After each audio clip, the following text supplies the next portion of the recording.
Welcome to the third hour of our program, and on the line with us is our old buddy Dean Obeidallah, the host of the Dean Obeidallah Show, weekdays 6 to 9 p.m. Eastern Time, right here on Sirius XM Progress Radio Channel number 127. He's also a columnist with CNN.com and MSNBC.com and a contributor to the New Republic. His Substack, his regular newsletter is called The Dean's Report. You can find it over at Substack.com. DeanObeidallah.substack.com, deanofradio.com, his official website, and you can tweet him or X him or whatever they call it at Dean Obeidallah. Dean, welcome back to the program. So, you have been talking on the Dean's Report, which I get and I read, and I recommend everybody do the same. You've been talking about Donald Trump committing treason. You have been talking about he should be denied bail, and now we've got this most recent. Today at 5 o'clock, everybody has to submit their stuff to the court. You want to give us, first of all, as an attorney, give us an overview of what this process is and what it's all about and how you think it should play out. Well, this process right here, right now, is pretrial scheduling motions. This is going to be, the government has to submit today by Monday. They're, on one level, a whole sort of a summary of what they want in terms of scheduling and a trial date. We're going to hear that. The other thing is a protective order discussion that's going to go back and forth, and that's just going to work itself out. To me, the more important thing is this, that the judge in the case, Judge Chutnick, refused to give Trump's lawyers 3 extra days to respond to the government's application for protective order. 3 days is nothing. She said no to them to set a tone here that you're not going to slow this down. I control this court, and that's so vitally important. I wrote about it for my Dean's Report, how she is Donald Trump's worst nightmare. Not because she won't be fair. She will be perfectly fair. She's a former public defender. Her decisions have been all so often very protecting defendants' rights. Trump couldn't got a better judge there. She'll be immensely fair. What she won't do is play games. She's going to control this court. She has a history of standing up to Donald Trump when he wanted to not turn over documents from the National Archives and that he had in the Trump administration for January 6th committee.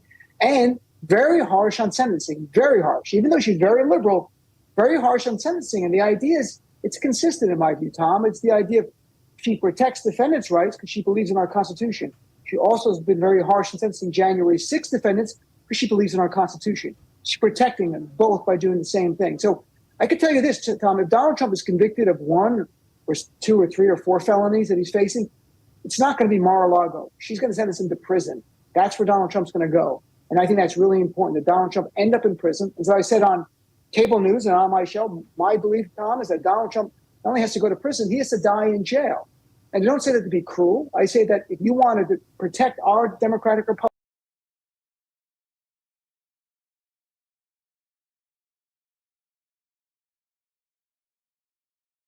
example of him, you put him in prison and he must die there. So people get, that is your fate. If you ever attempt a coup on the United States of America, your fate is death in prison. That's how important it is to me. And I say that not to be hyperbolic. I say it because we have to stand up now, and I hope our court system does the right thing and sends us into jail for the rest of his natural life. Yeah, it should have happened in 1974 to Nixon. I mean, we wouldn't be here right now, I think, if it had. And it's a point well taken. So, Dean, the protective motion, protective order, I think a lot of people, when they read that Trump came out and said, go after me, I'm coming after you, and then immediately Jack Smith asked for a protective order, that they assumed that means protecting Jack Smith. It doesn't. It has to do with something altogether different. You want to explain that? Well, in this case, what they're asking for, and I don't know if it's going to broaden out, but right now it's the idea of not allowing discovery that's turned over by the government, because they're obligated under federal law and under state law to turn over what they've gathered to the defense. This is all the dirt that they've gathered on Trump, in other words. Right, exactly. Including, by the way, the names of the witnesses that they've interviewed who have ratted out Trump. He's going to discover all this stuff. He's going to learn all this stuff in this discovery process. He probably knows most of it, in that the reporting has been of people going to the grand jury, so he's seen that list. I don't know if they're going to indicate right now witness lists for trial. That's sort of down the road in all likelihood. But they're going to start before, because today is just the parameters. Like, we're going to give you this information, but here are the rules, and you can't reveal that. So they're not giving him anything today. They're trying to make a discussion, and usually you negotiate it. But in this case, the defense is playing games, and that's why I'm so glad the judge said no to their request for a 3-day adjournment of this postponement. It's really important. I mean, apparently Trump's lawyer was too busy because he had to go on TV 5 times yesterday, literally 5 times.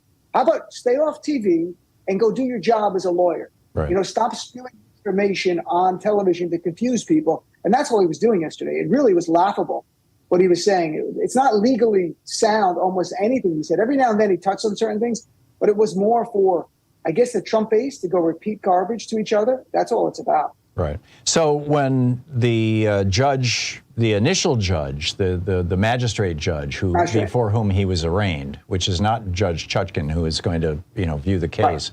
Right. When he went before her last week, she had him sign this document that swears that he will not try to intimidate witnesses, that he will not go after officers of the court, which would be the attorneys and the prosecutors involved. He, to my mind, has clearly violated that. And she made it very clear to him, and he signed the document, that if he violated that, he was facing the possibility of a spectrum of charges ranging from, being held in contempt of court to being immediately having essentially his bail revoked. I think he's out on his own recognizance, but having that revoked and being thrown into the slammer. What do you think the odds of all that happening are? I think very slim at this point. I think it has to be something very specific. So right now, he's venting. Donald Trump has attacked every judge who hasn't done what he wanted, including his own Supreme Court justices who rejected in December 2020 his request to essentially overturn the election. And he slammed them, no courage, no wisdom, because I just wrote about it, looking back at that. At some point, when Judge Aileen Cannon, who he loves, rules against him, I think he'll slam her as well. The question is going to be like with Mike Pence, that seemed to be going over the line to me, but enough to the point where you'd raise it. They're not going to put him in prison right away. It's going to be, here's what your client did. If he does that again, we're going to put him in jail. So you don't think that 5 days in the slammer is coming? No, I don't think that's coming. I don't think it would come for any person, to be honest. What I want is that Donald Trump to be treated exactly the same, not better, not worse. And if you would do that to a normal defendant who you said, don't say anything. Now, what's concerning about Mike Pence is that Mike Pence is a witness. In fact, Mike Pence is a key witness. When you look at the indictment, he's a key witness. And Trump saying that he thinks he's a tough guy and he went to the dark side, to me, is telling the audience, telling his supporters, hey, this is the guy you want to go after. And they already were heckling him angrily on Friday night when he had an event. So we're going to see where that goes. I'm hopeful the judge will bring it up. Special counsel, his office, his lawyers will probably bring it up. But they can't allow this. They can't just roll their eyes to everything, because then it makes everyone question the entire integrity of the system. You want people to have confidence in it. So you can say, we did this to other people, we're doing it to you. And you do the same thing. So I think the next thing is going to be a warning. And if he does more specifically stuff, then you could see him potentially get remanded to custody for a period of time. Does that warning come tomorrow or today? I think today are just deadlines for filings. I don't think there's any kind of actual appearance today. I'm not sure. There could be an appearance that I missed, but I really think it's filings today by 5 o'clock. And so does the filing for the protective order have anything to do with a concern the court may have that he has already violated the terms of his release, or are those completely separate things? It would likely be separate, a motion by the prosecution to revoke bail, saying he violated the terms of his bail conditions. So that would be standalone motion. So that process has to be initiated by Jack Smith? It would, unless I guess it was so egregious the judge, it's called sui sponte, on her own, says, hey, I'm bringing this up because it's outrageous. But generally it would have to be the lead of the special counsel or the prosecution in the case to come forward. Given everyone's watching this, it's not going to be a surprise. If you see it, he does more of it, because he even posted today, and I don't read his post, but I see the articles, he even backed off going, I wasn't attacking Mike Pence. I was just saying that, so I think his lawyers went to him and said, if you do that again, you're going to go to jail. Right. So I don't think he wants to go to jail. There are people going, he wants a gag order. He wants to be held in custody, be the ultimate victim. Yeah, a little bit. I don't think anyone wants to go to prison. You lose your custody. You lose your control. I don't think Trump wants that. He'll push it as far as he can. He's been able to get away with a lot. But, I mean, to my point, by the way, Tom, that I argued in my article, that what Donald Trump did as treason is not to the black letter of the law. It's very narrow what treason is. It's the idea of what we understand treason to be. This man took an oath. He put his hand up on the Bible and he said that he would protect our Constitution to the best of his abilities. And he did the opposite. In fact, his attorney, John Lauer, yesterday admitted Donald Trump technically violated the Constitution. He didn't technically, he knowingly, intentionally.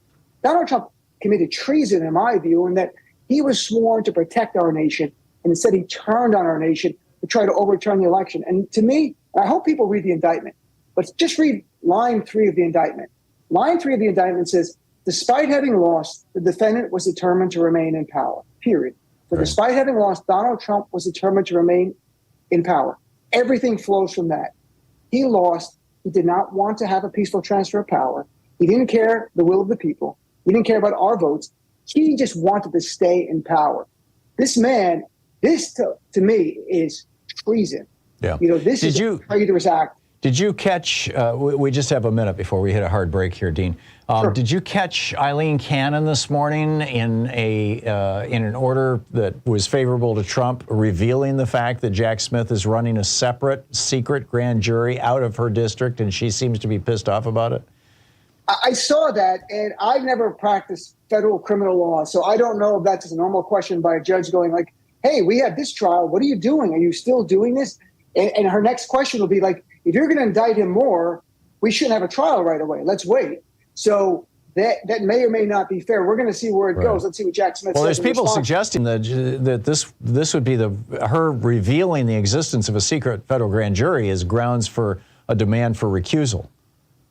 I don't know if she revealed it or if the media is camped out in front of every grand jury. She's not camped out. No, she revealed it in the order. She no, said, but I'm saying I don't know if she learned about it. I don't know how she learned about it. Oh, I see. In other words, is it actually a secret or is it already public information? Right, or is it we know about the grand jury's meeting because the reporters are camped out outside of courthouses now, right? So I don't know. If she learned about it only from essentially confidential information and revealed it, that's troubling, and perhaps it could be an ethical violation as a judge. I have a sense it's probably not. She's looking for any excuse to postpone the case beyond the election. Just so everyone knows that. She's looking for any excuse that she could, with a straight face, do it. This might be her excuse. That's what she's looking for. I got it. The great Dean Obeidallah. Check him out on Substack. Thank you, Dean. This Tom. is the Thom Hartmann Program. It's the Dean's Report over on Substack. You can easily find it. We'll be right back. It's 18 minutes past the hour.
In addition to bringing you the Thom Hartmann Program here on Free Speech TV and Video Media Online, we also have a whole set of ways you can interact with us and tools you can use to spread the word about the importance of democracy and the threats to it in our republic.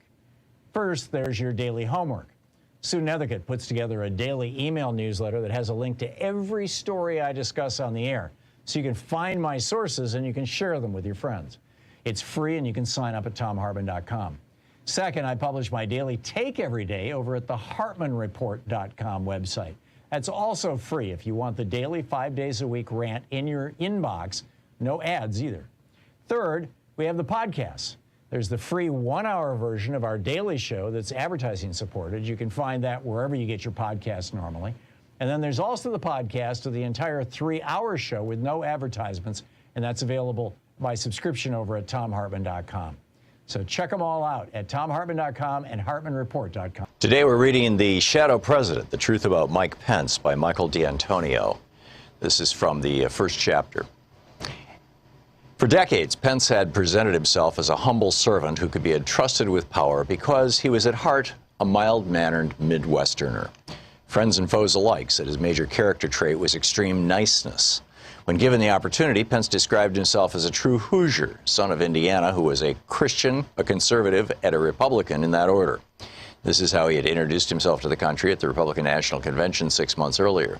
The list contrasted with the usual pledge politicians make to put country first.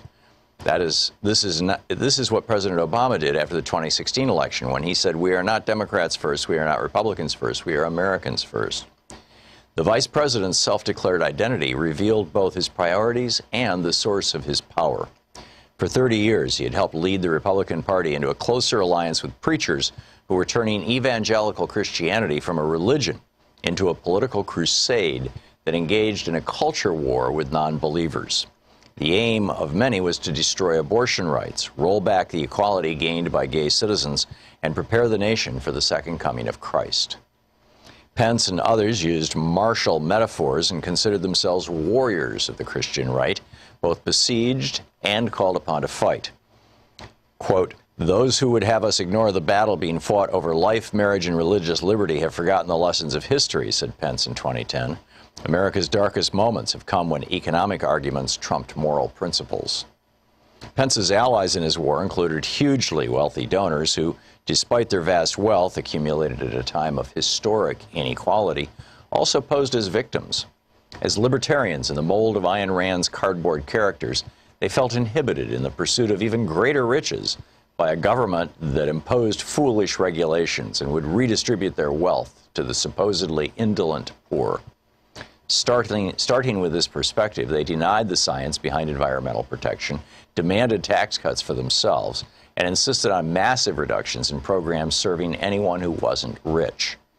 The victimhood claimed by both the libertarians and the Christian right permitted the construction of an alternative reality that denied their own power and masked their ambition to make politics and culture conform to an ideology that included white Christian supremacy and predatory capitalism. It also denied the progress they had made in their construction of their own political might. With his oath of office, Vice President Pence became both the free marketer's hero and the most successful Christian supremacist in American history. Most of Pence's life had been preparation for this moment, and possibly one more. His lifelong goal, set when he was a boy, was the Oval Office itself. Remarkably, he had reached this point by tying his fate to Donald J. Trump, a man whose immorality in the form of lying, cheating, and deceiving in every aspect of his life, from his marriage to his businesses, had made him a living exemplar of everything that Christianity and conservatism abhorred.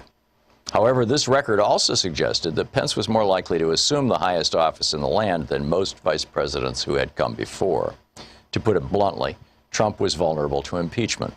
If this occurred, Pence would see the hand of God at work in his elevation to the presidency. In the meantime, he would wait and watch.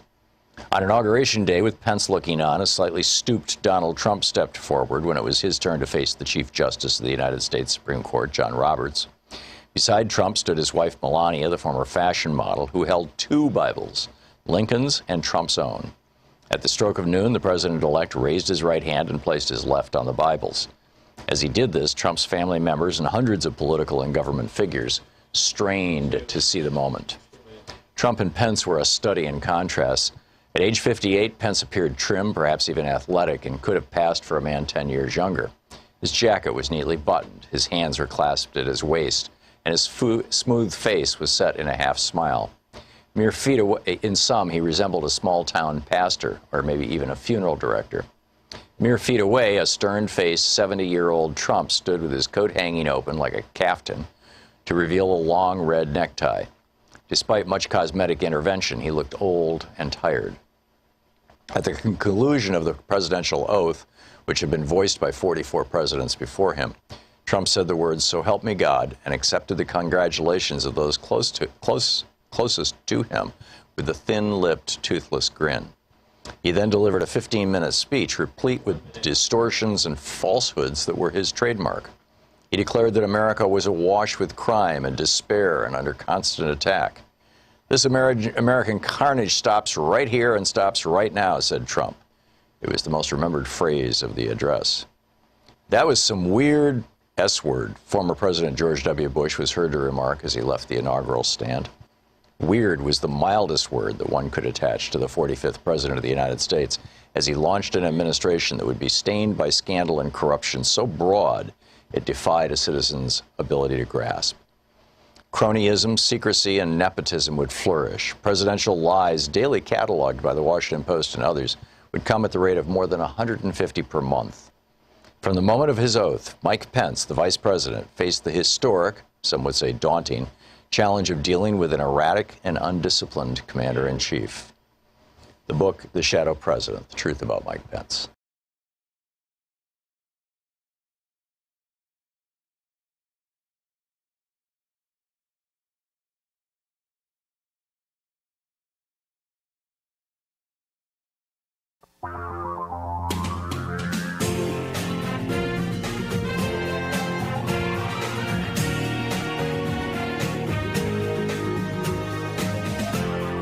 This is the Thom Hartmann Program. Hey, happy Tuesday. A lot to talk about today. How can we ban Trump and his cultists from public office? Actually, there's a way. We'll talk about that in a minute. Why is DeSantis approving classroom videos comparing climate activists to Nazis? It's kind of one of those questions that answers itself, but I want to tell you about that. Also, live in a small town? Well, you're twice as likely to die. I'll tell you about that in the first hour. In the second hour of our program, should an elected politician be able to host a talk show on a TV network? I don't know. I'm ambivalent about this. We can discuss it. Also, will Turnout give a loss for the GOP effort to rig Ohio's ballot measure rules? They're voting.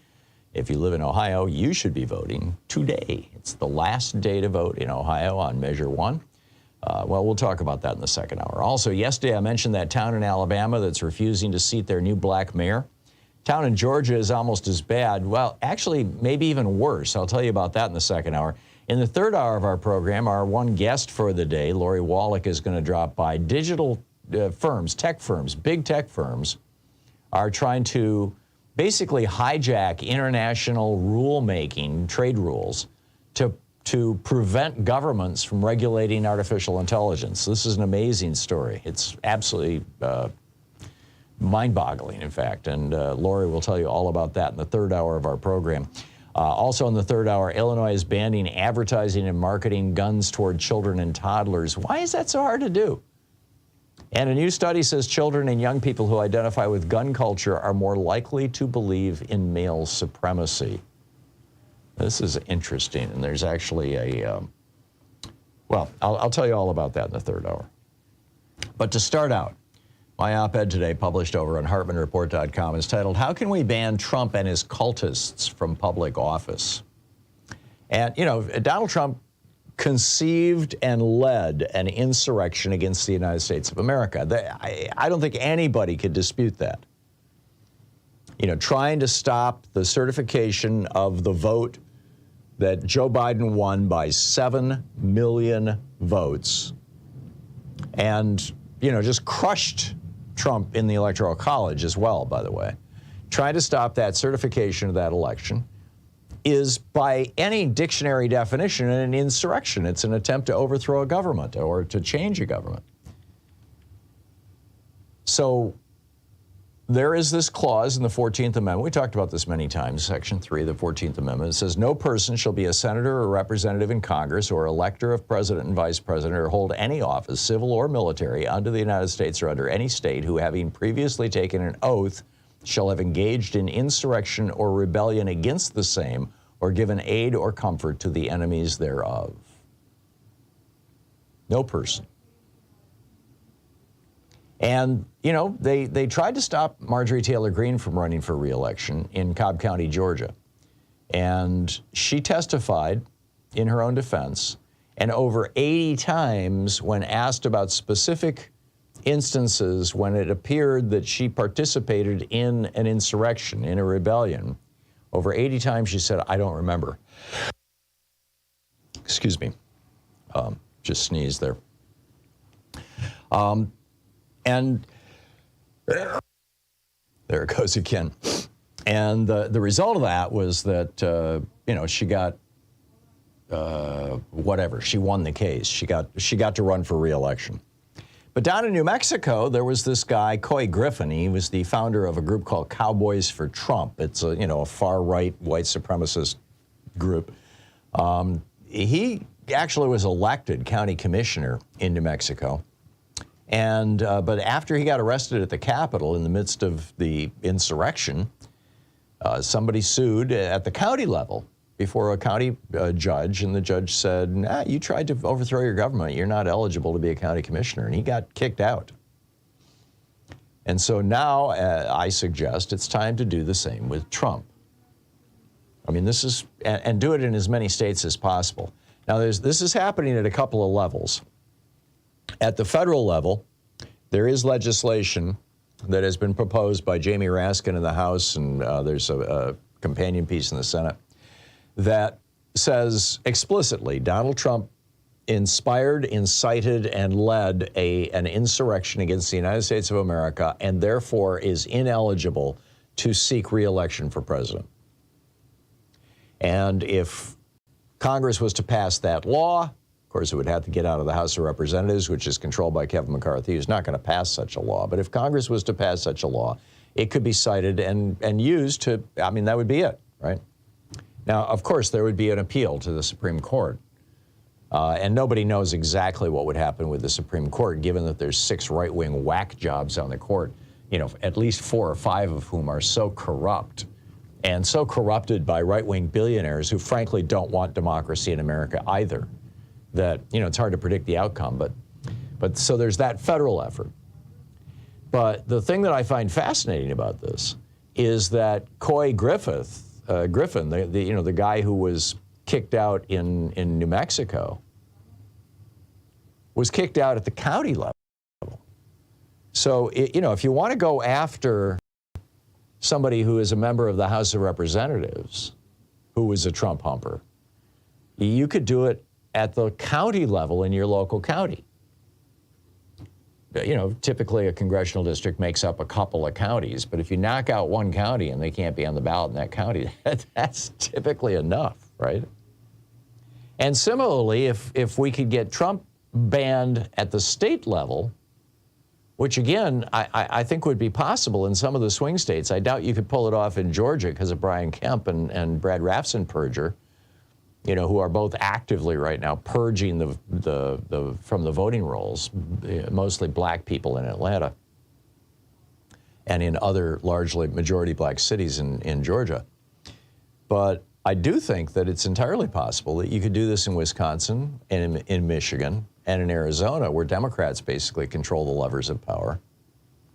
And if Trump was just taken off the ballot in those 3 states, it's unlikely that he could win the White House no matter how successful he is this fall, or next fall, rather. Now, the fact of the matter is, I think if Trump is the nominee, there's no chance he's going to win. I realize the polls are saying it's a dead heat. Polls a year and a half out are always meaningless. They kind of give you an indication of, what people are paying attention to, sort of. But the fact of the matter is that most voters who are actually going to determine the outcome of an election, these are the low information, so-called swing and independent voters, the people who basically are just, right now, when they're driving in their car, they're listening to music, if they're listening to anything. And when they're reading, they're reading, the advice column and the sports pages. And most of their time is not spent being politically active or paying attention to what's going on. Most of their time is spent, earning a living and taking care of their kids. And, you can't blame them, right? It's a lot to do besides just pay attention to politics. So, excuse me.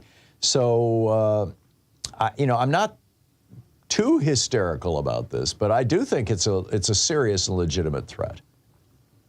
But even more importantly, by kicking out Donald Trump or preventing him from being on the ballot in a few places anyway. We need one to start the process, right? We might also be able to do the same thing for the other people who participated with him in that. And, I mean, you know, that includes in the Senate, Tommy Tuberville, Rick Scott, Roger Marshall, John Kennedy, Cindy Hyde-Smith, Josh Hawley, and Ted Cruz. And you know, I think it's possible you could say Chuck Grassley. And in the House, Andy Biggs, Scott Perry, Paul Gosar, Mo Brooks, Matt Gaetz, Louis Gohmert, and Lauren Boebert, at the very least. And you know, why not try Marjorie Taylor Greene again, too? I mean, each one of these cases could be taken at a county level, at least for the members of the House of Representatives. In the Senate, it might be a little more difficult, although if you could knock out a couple of big counties, like if you could knock out Harris County and made it so that Ted Cruz could not run in Harris County, Texas. I realize Harris County always votes majority Democratic, but there's still, you know, there's 3 million voters. That's still 1 million votes for Ted Cruz. That would swing the election. Crew has written, you know, Citizens for Responsibility and Ethics in Washington has written an extensive legal brief on this that you can find at their website. And MoveOn.org has a petition that they're asking people to sign that has over 330,000 signatures already, supporting an effort in Congress to do this. So there's a lot of ways to do this. And I would suggest that, number one, go over to MoveOn.org and sign their petition. Number two, go to Crew's website, crew.org, I believe is their website. Let me just double check and get that right. No, it's citizensforethics.org, excuse me, citizensforethics.org. Go over there and check that out. Call your federal officials and let them know your opinion. That would be your 2 senators and your member of the House of Representatives. That number is 202-224-3121. That gets you to the U.S. Capitol.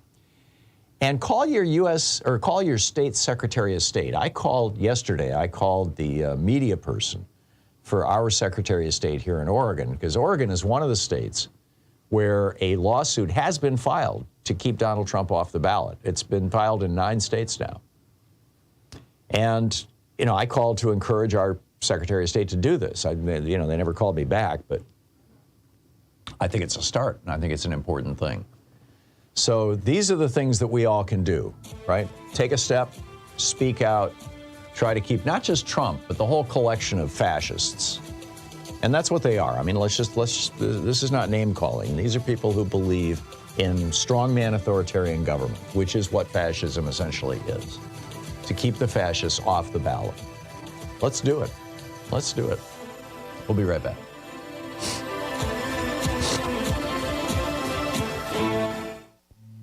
This is the Thom Hartmann Program. Why is Ron DeSantis approving videos in classrooms in Florida that depict climate activists as Nazis? We'll talk about that after the break.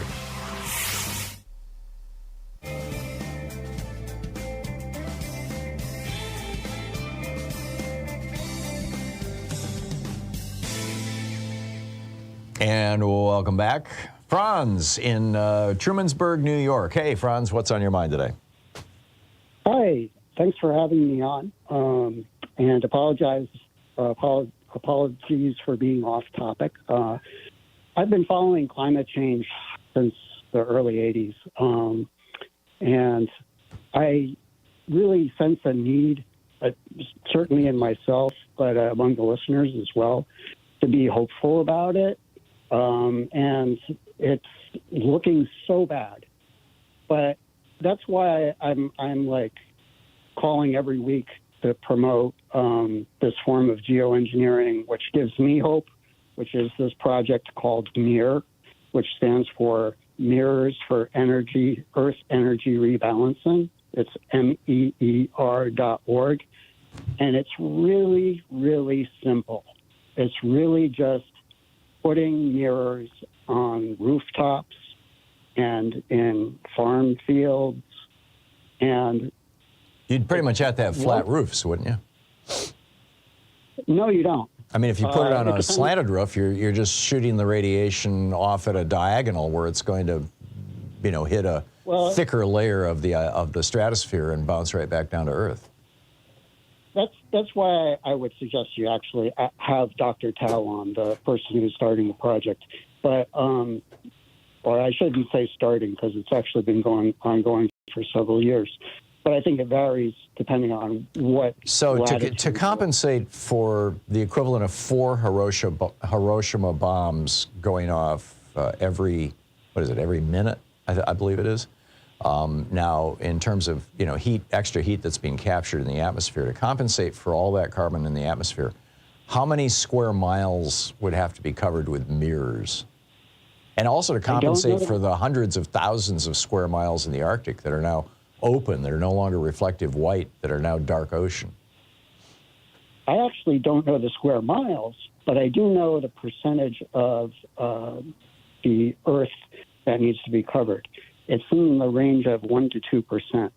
That's a hell of a lot of. That's a hell of a lot of land.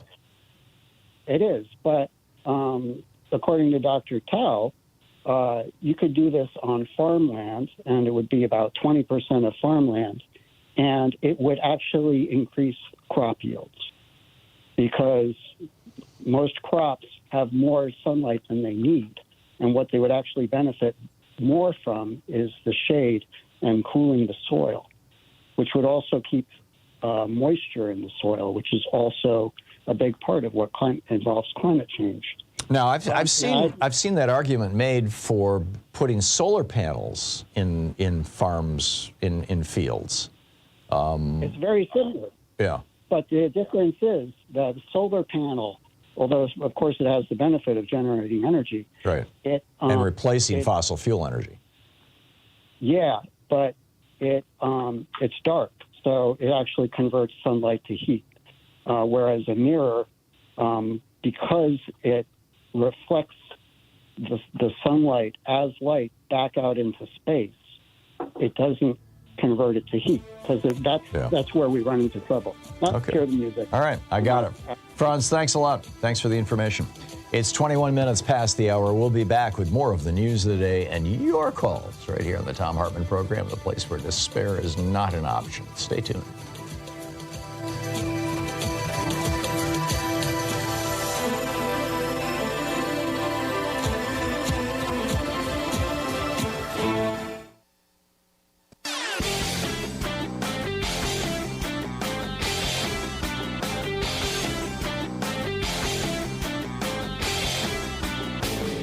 Change starts with you. You can be calling your Democratic or Republican representatives to let them know what you think by calling 202-224-3121. It's the Capitol switchboard. It'll get you right through to them. So here's a question for you. If you're going to run for president on the Republican ticket and you're going to run against Donald Trump, how do you run to the right of a guy who's an open and declared fascist? This is the real crisis that the entire GOP field is facing. Ron DeSantis thinks he can do it. He's actually trying to out-fascist Trump. In fact, he's doing it down in Florida. Trump wanted to create his own police force like Hitler's SS. DeSantis did it. He wanted to have his own private army like the brown shirts. DeSantis did it down in Florida, created his own private army. Trump wanted to shut down the fake news reporters. DeSantis actually proposed legislation. He couldn't get it through his own legislature to make it possible for him to sue people. I mean, this is basically fascism on steroids. And it's come to the Republican Party, and it's presenting quite a problem for them. I've got a whole piece about it over at HartmannReport.com. I think you'll find it fascinating. Check it out.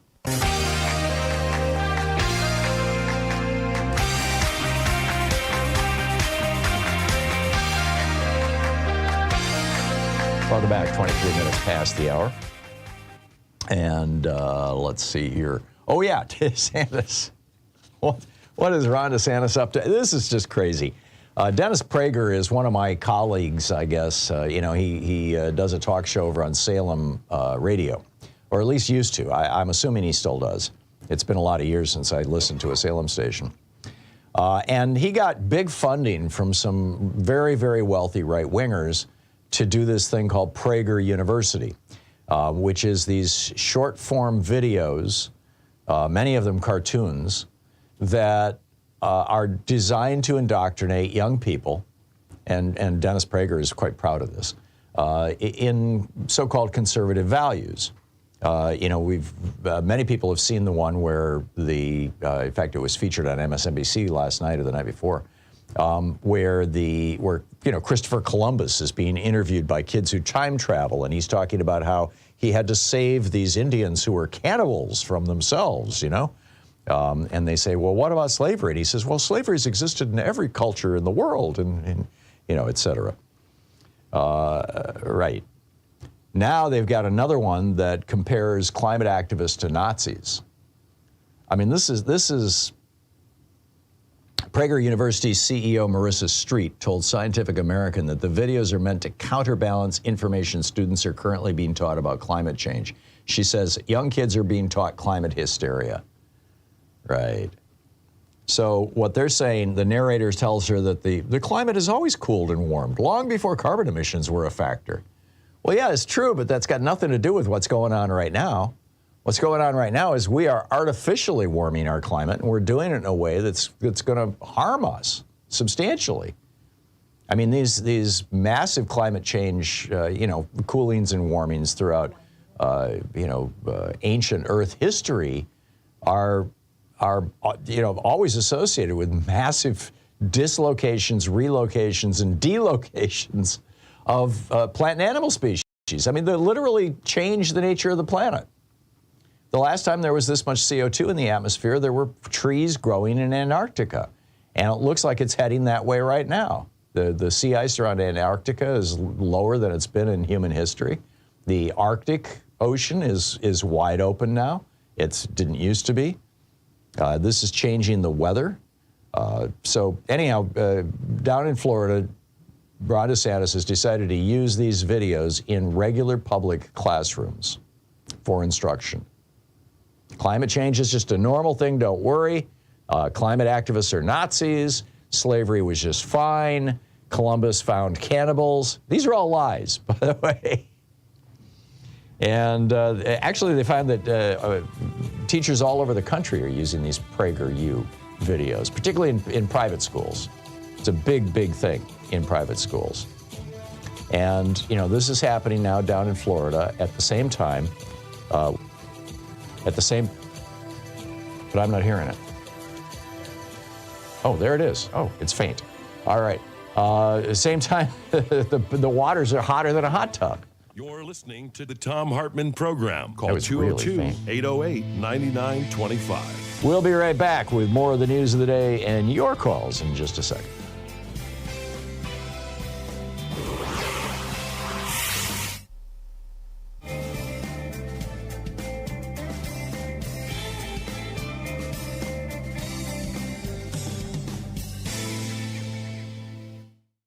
Our book today in the Thom Hartmann Book Club is Vince Houghton's Nuking the Moon and Other Intelligence Schemes and Military Plots Left on the Drawing Board. This is Chapter 7, Operation Northwoods.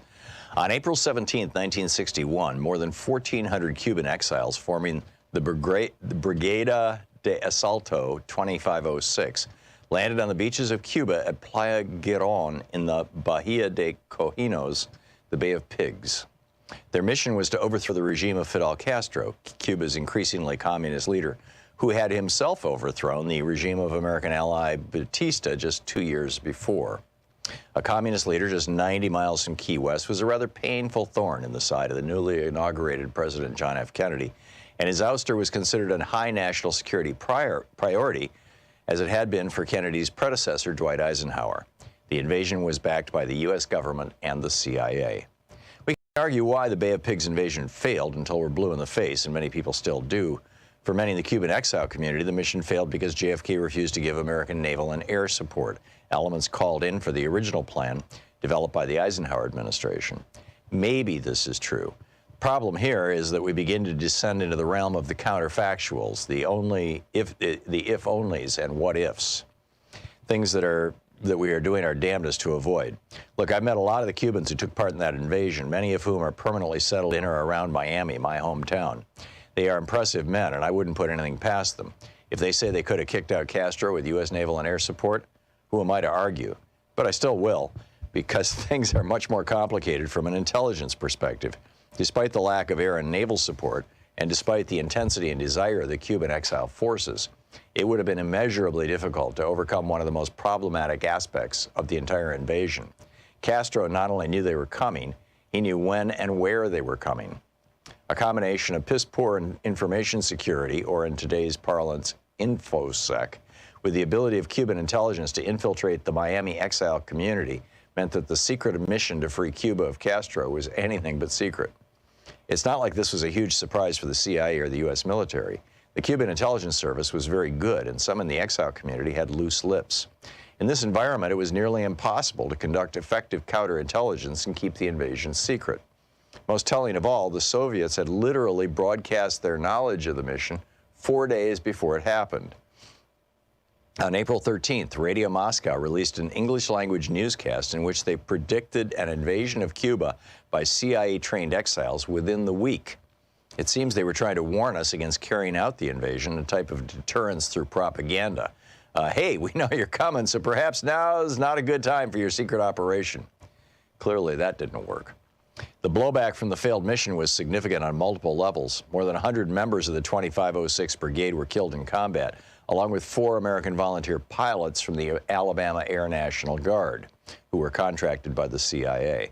Hundreds more in Cuba would be executed in the days and weeks following the invasion, as Castro eliminated anyone suspected of abetting the exiles. More than 1,200 of the brigade would be captured by the Cuban government, and some of those members were subsequently executed. The Kennedy administration was embarrassed by the failed mission. The U.S. government looked inept and failing to maintain order even in its own backyard. In the zero-sum game of the Cold War, where victory for one of the superpowers was defeat for the other, this was a huge win for the Soviets. Not to mention that the invasion pushed Castro even more firmly into the Soviet sphere of influence. And as far as the strength of the regime was concerned, the Bay of Pigs invasion did the exact opposite of what was intended. It made Castro's regime more powerful than ever before. The operation was a great political victory for the Cubans at home and abroad. Castro was a hero in the eyes of his people for defeating the Yankee invasion and was able to consolidate his power.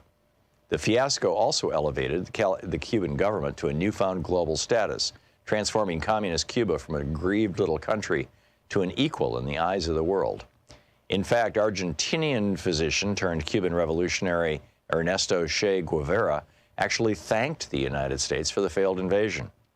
The CIA bore the brunt of the blame for the failed mission. President Kennedy fired CIA Director Allen Dulles, along with Deputy Director Charles Cabell and Deputy Director for Plans Richard M. Bissell, the 3 men who made up the core of the agency's leadership, particularly in the realm of covert action.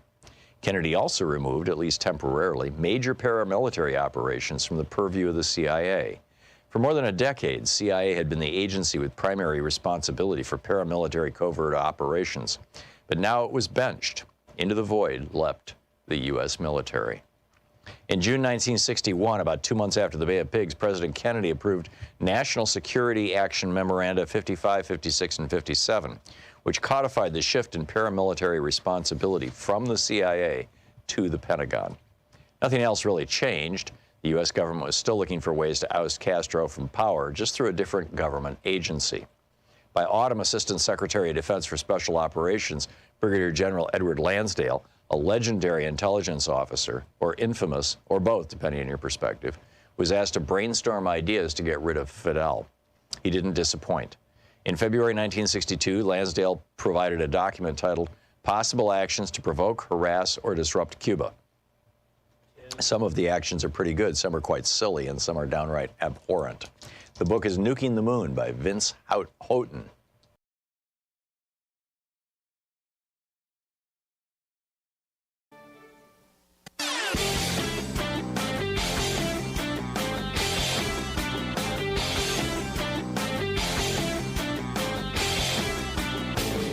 Did you know that every weekday we send out an email before the show giving you all the topics coming up so you can be fully informed and ready to interact with our program? Or that after the show we send out Sue's Stack, a list of every topic I've discussed along with clickable hot links to every source of information I've shared with you on the air? It's all completely free and available over at tom.tv, THOM.tv. Check it out. You will recall that last week I speculated that the very, very tight indictment of Donald Trump that Jack Smith put together, that doesn't include things like seditious conspiracy, that doesn't indict any of his co-conspirators, that is just laser focused on Donald Trump for 4 specific charges, laying out basically 7 or 8 crimes within the context of those, that this would not be the end. This was my speculation, that this was done the way it was done in order to get a speedy trial that Trump can't bump and can't ignore and can't procrastinate on and can't get around and will probably be convicted on and will end up going to prison. And then other stuff would come along for his unindicted co-conspirators, for perhaps other charges against Trump, like, for example, seditious conspiracy or treason or whatever, things that would actually prevent him from running for president. Although, I think that Jack Smith's concern is not whether Trump runs for president. I think his concern is whether a criminal is prosecuted for the crimes he committed. It's just that simple. Well, the grand jury that issued those indictments last week just reconvened about an hour ago in Washington, D.C. So they are not finished. And there will be other shoes dropping. And if, what we saw in Florida is any indication, that was what, about 3 weeks, as I recall? I'm really terrible with time, but it kind of feels like it was about 3 weeks between the time that they first dropped those charges against Trump in the national security case. People call it a documents case. It's not a documents case. It's a case about violating the national security of the United States and endangering the national security of the United States. That in any case, there was about a few weeks between the time that they dropped that indictment and the time that they dropped the superseding indictment, in other words, the subsequent indictment, in which they, once again indicted Walt Nadeau, and I believe Trump is in the superseding indictment, but also they brought in the guy who was in charge of the videos. So anyhow, just FYI, thought you'd want to know. The Miami Herald is warning Floridians that Ron DeSantis is basically, an aspiring fascist. This is the entire editorial board. The Miami Herald is not a liberal newspaper. They're not, hysterically right-wing partisan, but they routinely endorse Republicans for public office. And what they said is the Florida blueprint is not great. This is what DeSantis is talking about, his Florida blueprint. What he did to Florida, he's going to do to America. They say it's not great if you believe this is a state and country where people of different ideologies and backgrounds deserve the same treatment under law. They said that DeSantis has violated his own principles in 5 ways: by quashing dissent, by demonizing minorities, by attacking academics, by targeting media, and by consolidating power. For example, DeSantis suspended his Florida state attorney, Andrew Warren, because of, quote, his support of both reproductive rights and the transgender community in Florida. Well, a judge, U.S. District Judge Robert Hinkle, said, DeSantis broke the law when he did this. This guy should have his job back. But DeSantis is ignoring the court order. The Miami Herald says this is DeSantis acting like an autocratic strongman. And finally, Jason Aldean's got this song out, Try That in a Small Town, which is basically about how, white guys in small towns just love to lynch black people, I guess. And it kind of suggests that, things are good in small towns. We don't have all that crime. We don't have all those black people. Therefore, right? That's the subtext of the song. So the Center for Disease Control, did some number crunching, and this is what they came up with. Rural white people who live in red counties in red states are 1.9 times more likely to be murdered and 2.4 times more likely to be killed by law enforcement and 2.6 times more likely to die by guns than white people living in big city blue counties and blue states run by Democrats. you're more than twice as likely to die in a small town in a red county, even at the hands of police. And this is exclusively white people, right? Just looking at white people. It's incredible. The FBI data covered the first quarter of 2023, covering 214 cities. Of the 15 cities with the highest rates of violent crime, 8 are in Republican states. California has only 1 city in the top violence category. 9 of the 15 cities in the highest murder rates are in Republican states. Only 3 are in Democratic states. No California city was in the top 15 for homicide, and neither was any New York City. For gun deaths overall, 7 of the 15 worst cities are in Republican states. Only 2 are in Democratic states. The rest are in states that have mixed control. On the lowest homicide rate, 3 are Republican states, 10 are Democratic states. And dangerous cities suffer homicide rates 13 times higher than the safest cities. All of the 15 safest cities from gun killings are in Democratic states, with shooting death levels less than 1/5 of those in the most dangerous cities. So, you know, if you live in a small town, duck! All right, let's pick up your calls here. Robert in Conway, Arkansas. Hey, Robert, what's on your mind today?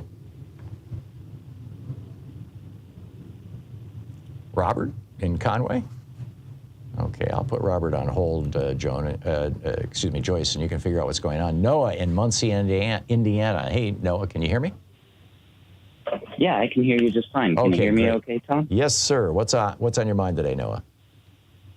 Well, I could certainly talk all day about all the species that are about to be extinct and that our children won't be able to see, our children and grandchildren and their grandchildren. But I was actually calling in. Something that was on my mind was this JR-15 issue. Right, yeah. Rachel Maddow did a big thing about that last night. Did a great job with it. Yes. Yeah, she did a great job. I encourage anyone to look into that because I find it very disturbing. It's an assault. For people who don't know what we're talking about here, Noah, this company is marketing a small, lightweight, .22 caliber assault weapon for children, specifically for children. And, you know, there are states that are trying to ban this. In fact, I'm going to talk about it in the next hour, or actually in the third hour of the program. Yeah, I've got a whole block of, you know, and I'll be presenting a whole bunch of data on it. But it's pretty outrageous. I was taken aback. It's marketed. The company is called We Ones, and the rifle itself is an AR type weapon, and it's marketed to children. This isn't like a Derringer or something that a child could use. This is like specifically designed for children to be able to use. Yep. And I don't know how law enforcement is going to deal with this. I don't know how people can be so sedentary about it. Because I mean, what are we saying now? Only a good kid with a gun can stop a bad kid with a gun? Yeah, apparently. I mean, it's bizarre in the extreme. I wrote about this company a year or so ago. I mean, this is not brand new. I mean, maybe they're marketing this product is a new thing, but they have been marketing to children for a long time.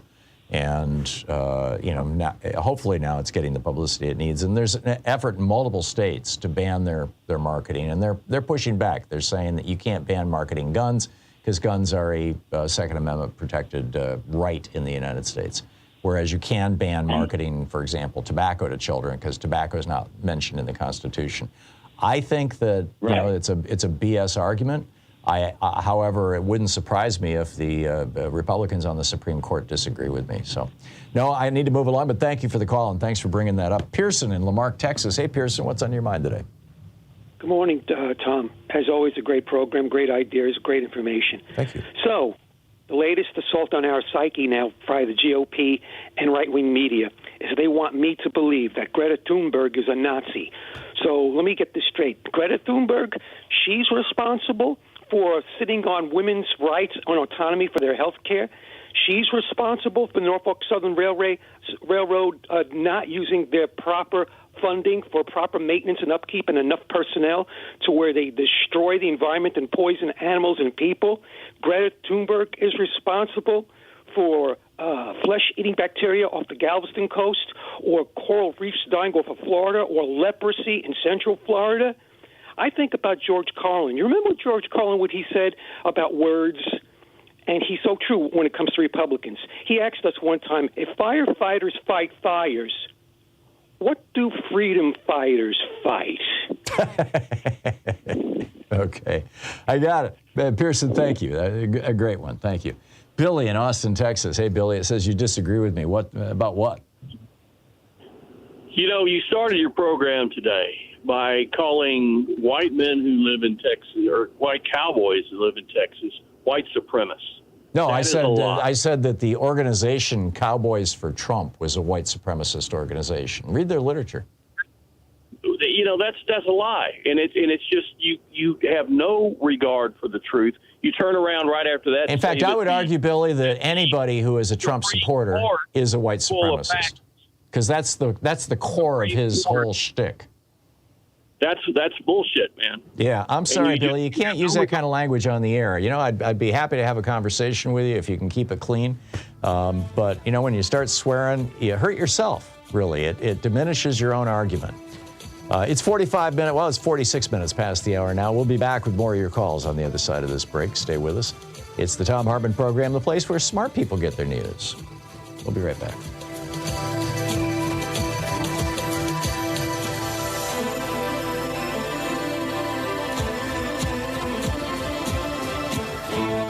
You're listening to Thom Hartmann. Visit ThomHartmann.com for audio and video archives. Right back with more of your calls here in just a second.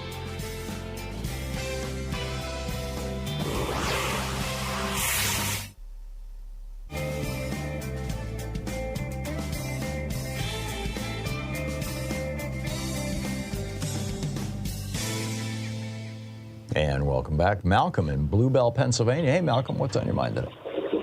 Yes, Tom, you opened up the show talking about politicians involved with the insurrection and whatnot. And I just wanted to add that this was another favor that Liz Cheney didn't do the American people by not going after members of her own party who were involved in January 6th.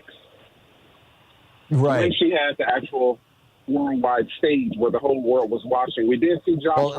Let me add to that, Malcolm. Also, this is brought to you courtesy of the Republicans who refused to impeach Donald Trump twice. Either one of those impeachments would have prevented him from running for public office. And so it's still a party over country. And at this point, I'm not sure how much can be done from a citizen standpoint, considering Marjorie Taylor Greene, if there was an election tomorrow, she would still probably win in her county, the same way Lauren Boebert did in Colorado after everything was on the table and we saw her tweeting in real time, you know, everything that was taking place. Right. Yeah. Tweeting Nancy Pelosi's. Nancy Pelosi. Yeah, where she was, and tweeting today is 1776. Lauren Boebert, though, keep in mind, only won by a little over 500 votes. You know, it's enough to keep her in office. Yeah, but the guy who lost to her is coming back after her again. I think he has a really good chance. With Marjorie Taylor Greene, though, I mean, I used to live in Cobb County. It's you know, it's white supremacist headquarters. Flying high. Yeah. And one last thing, Tom.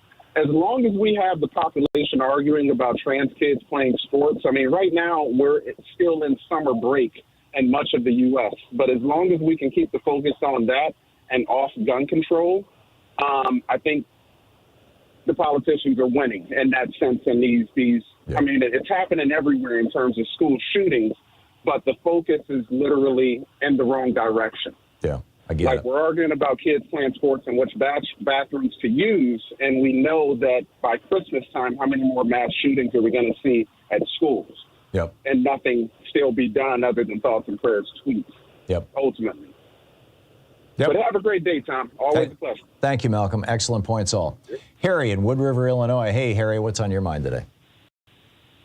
Hello, Tom. Love your show as always. You give me a lot of joy. You're taking my whole morning up. A positive thing from this craziness in our politics is I would love it all to be open to the public to see actually how it goes. It started with the January 6th people, the commission, and the eloquence that the Democrats showed that they have, and the intelligence compared to this ignorance of the. Excuse me, I'm outside. But are you arguing for televising the trial? Is that the gist of what you're calling about here? No, not really. I'll get to the point. Yeah, because we just have about 10 seconds. Okay, the diversity of these black women judges ruling over the former president of the United States. I love that. Mm-hmm. And that's democracy, and that's what we got to keep. It's also poetic justice. I mean, I agree. Yeah, I agree. I'm with you. Harry, thanks a lot for the call. It's 10 minutes before the hour. We'll be right back with more of your calls in just a moment. Stay tuned.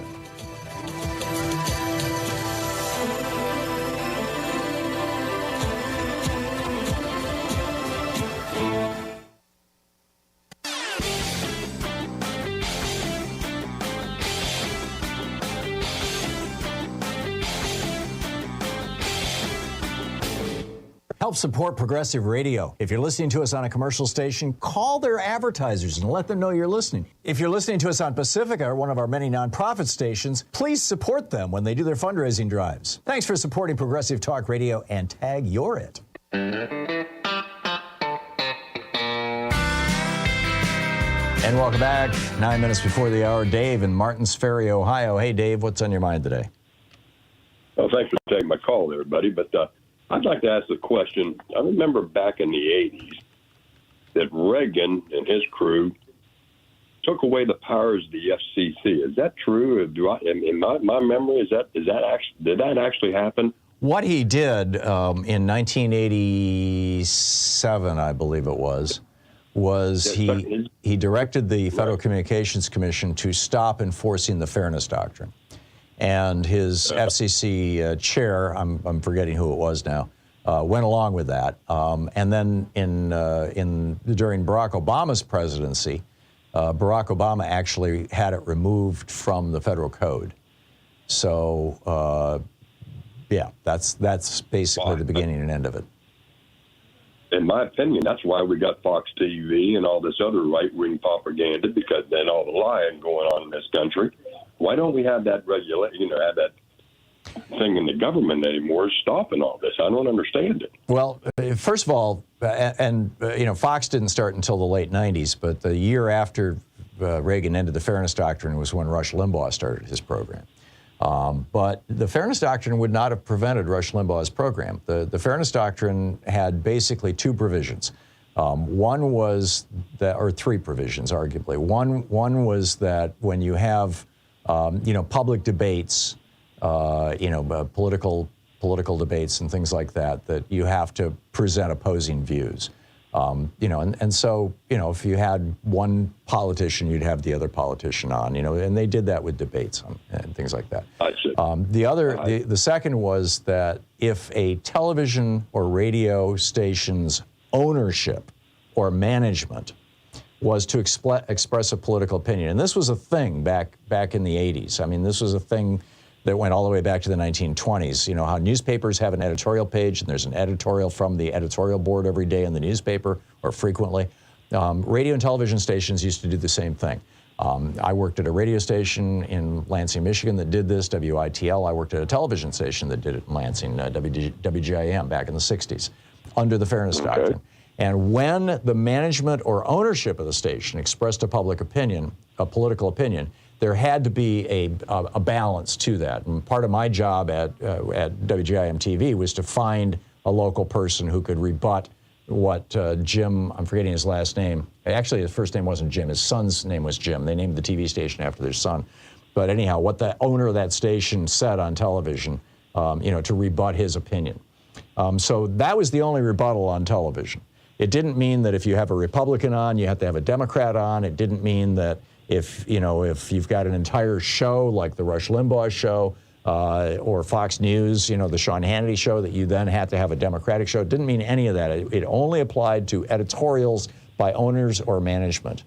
And then the third thing it said is that radio and television stations, in order to get their licenses renewed, must, quote, program in the public interest. And that had been interpreted to mean that, along with the prime time rule and the news block rule, it's got a different name, but that was interpreted to mean that on television you had 30 minutes of local news and 30 minutes of national news, and on radio you had 4 to 5 minutes of national news at the top of every hour.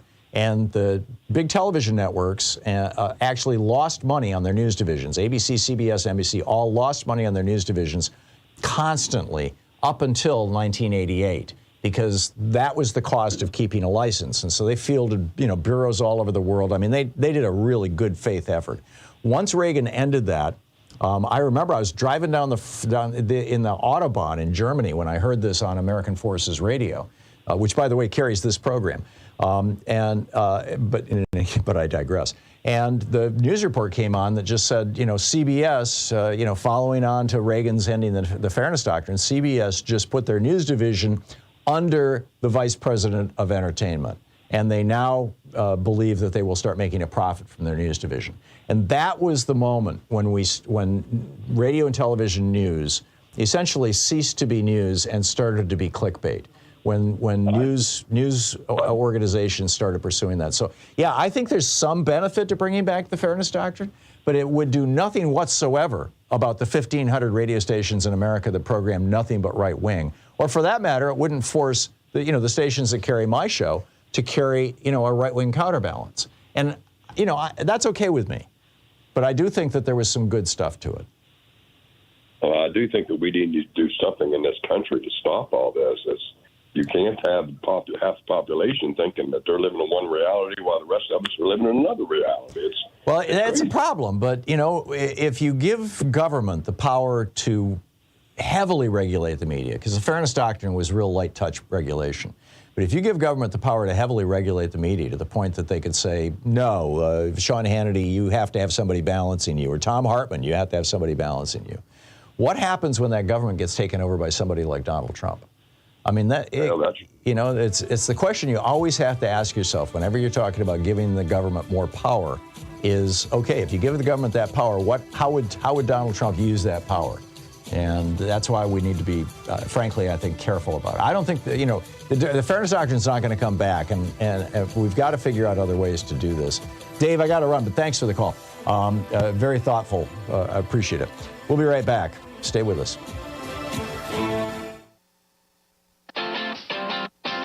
You're listening to Thom Hartmann.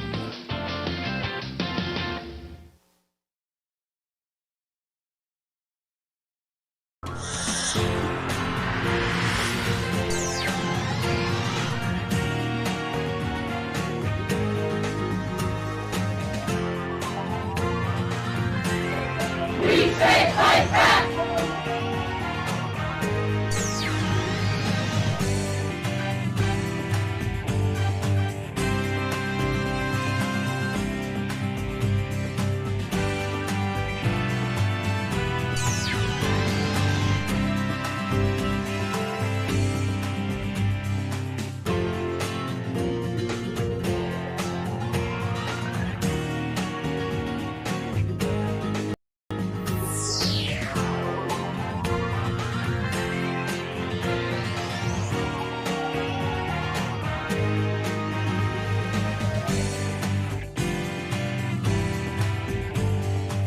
In addition to bringing you the Thom Hartmann program here on Free Speech TV and Video Media Online, we also have a whole set of ways you can interact with us and tools you can use to spread the word about the importance of democracy and the threats to it in our republic. First, there's your daily homework. Sue Nethercutt puts together a daily email newsletter that has a link to every story I discuss on the air, so you can find my sources and you can share them with your friends. It's free and you can sign up at ThomHartmann.com. Second, I publish my daily take every day over at the HartmannReport.com website. That's also free if you want the daily 5 days a week rant in your inbox. No ads either. Third, we have the podcasts. There's the free 1-hour version of our daily show that's advertising supported. You can find that wherever you get your podcasts normally. And then there's also the podcast of the entire 3-hour show with no advertisements, and that's available by subscription over at thomhartmann.com. So check them all out at thomhartmann.com and hartmannreport.com. Our book today in the Thom Hartmann Book Club is Vince Houghton's Nuking the Moon and Other Intelligence Schemes and Military Plots Left on the Drawing Board. This is Chapter 7, Operation Northwoods. On April 17, 1961, more than 1,400 Cuban exiles forming the Brigada de Asalto 2506 landed on the beaches of Cuba at Playa Girón in the Bahia de Cojinos, the Bay of Pigs. Their mission was to overthrow the regime of Fidel Castro, Cuba's increasingly communist leader, who had himself overthrown the regime of American ally Batista just 2 years before.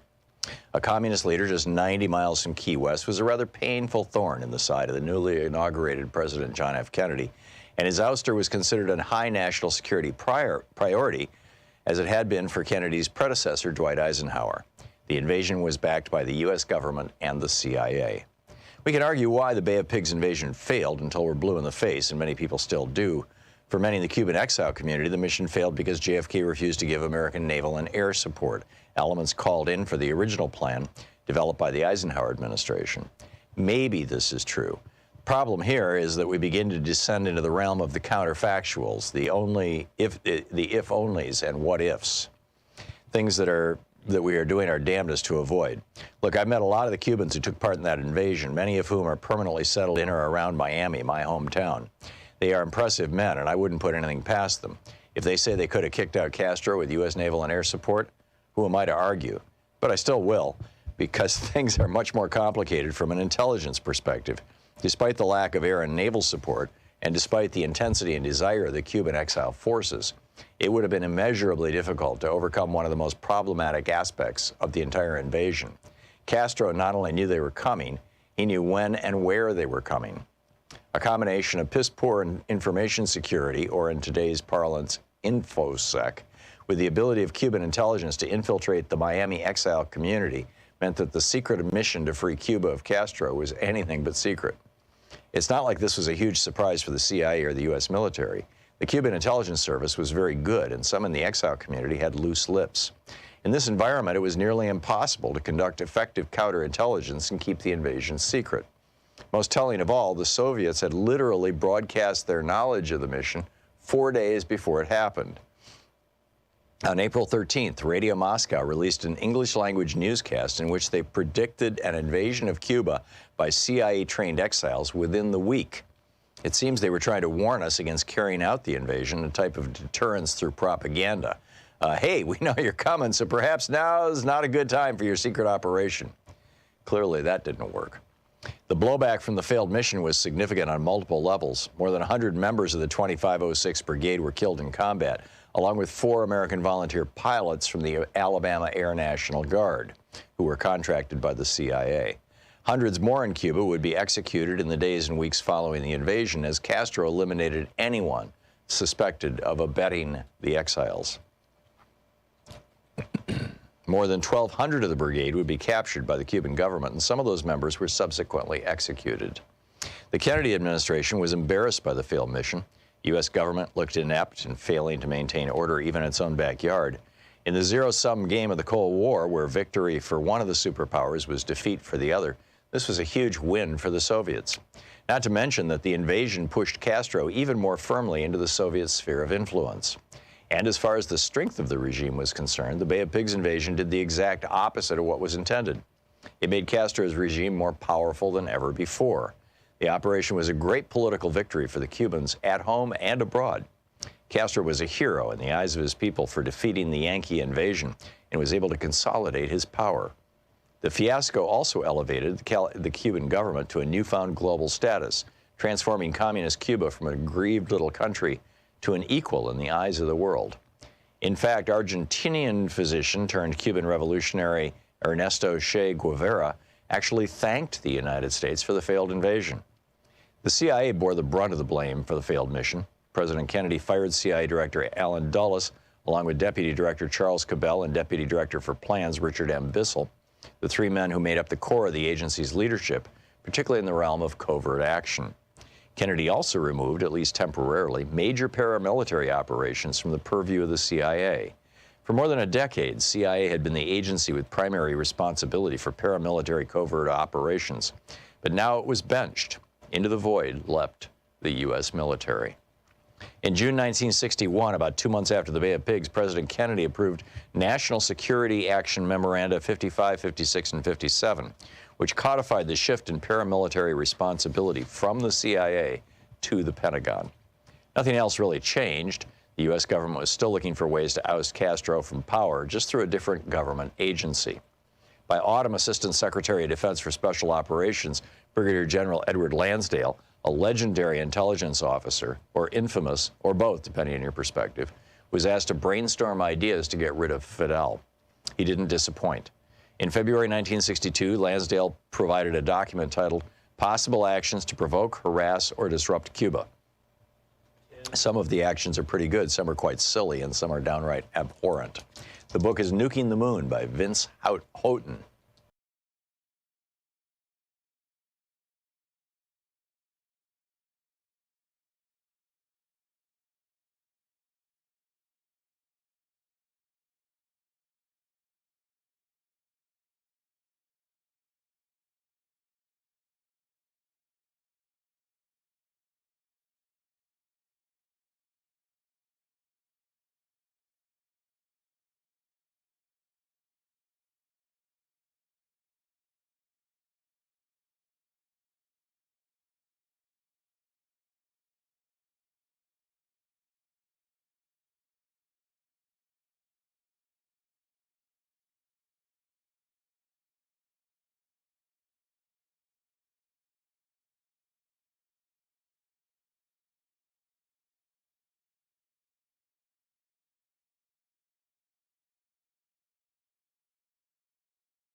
And probably, well, it's an interesting question. You know, as a voter, if your representative, whether you like them or you don't, but particularly if you like them, if they started doing, you know, a talk show on, say, Free Speech TV on the left or Newsmax on the right, both, you know, national television networks that are available on Dish and Direct and, you know, other venues, cable TV and things like that, how would you feel about that? Like I said, I could argue either side of this, but I do think that, and by the way, Matt Gaetz and Pat Fallon, the two guys who were on Newsmax, there was a time, you may recall, it was 2-3 years ago, as I recall, when Newsmax lost their slot on DirecTV. And the whole conservative, the whole right-wingosphere went nuts. Oh my God, they're censoring Newsmax. How can they do that? And it turned out that it had nothing to do with censorship. It had nothing to do with politics. It had to do with Newsmax not keeping up their end of the contract that they had with DirecTV. And DirecTV was basically saying, if you're not going to do what the contract says, we're not going to keep you on the air. And ultimately, Newsmax said, okay, we'll comply with the contract, and off we go. And it had to do with business stuff. It had nothing to do with editorial content or what was being said on the air. Notwithstanding all the conservative Sturm und Drang, because they will turn anything into hysteria, right? The snowflakes on the right are just amazing. I mean, just how fragile these mostly men, how these poor men are, in their sense of identity and power and everything else. So, I bring that up for conversation. I think his voters should say, we'd really rather you were making laws for us, but the fact of the matter is Republicans don't make laws anyway, unless they're stupid laws. I mean, trying to make it harder for people to vote. I mean, is this what you want to do?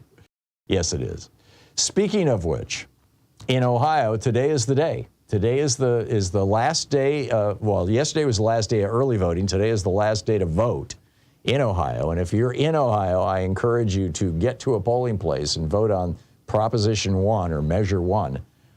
What's going on here is very straightforward.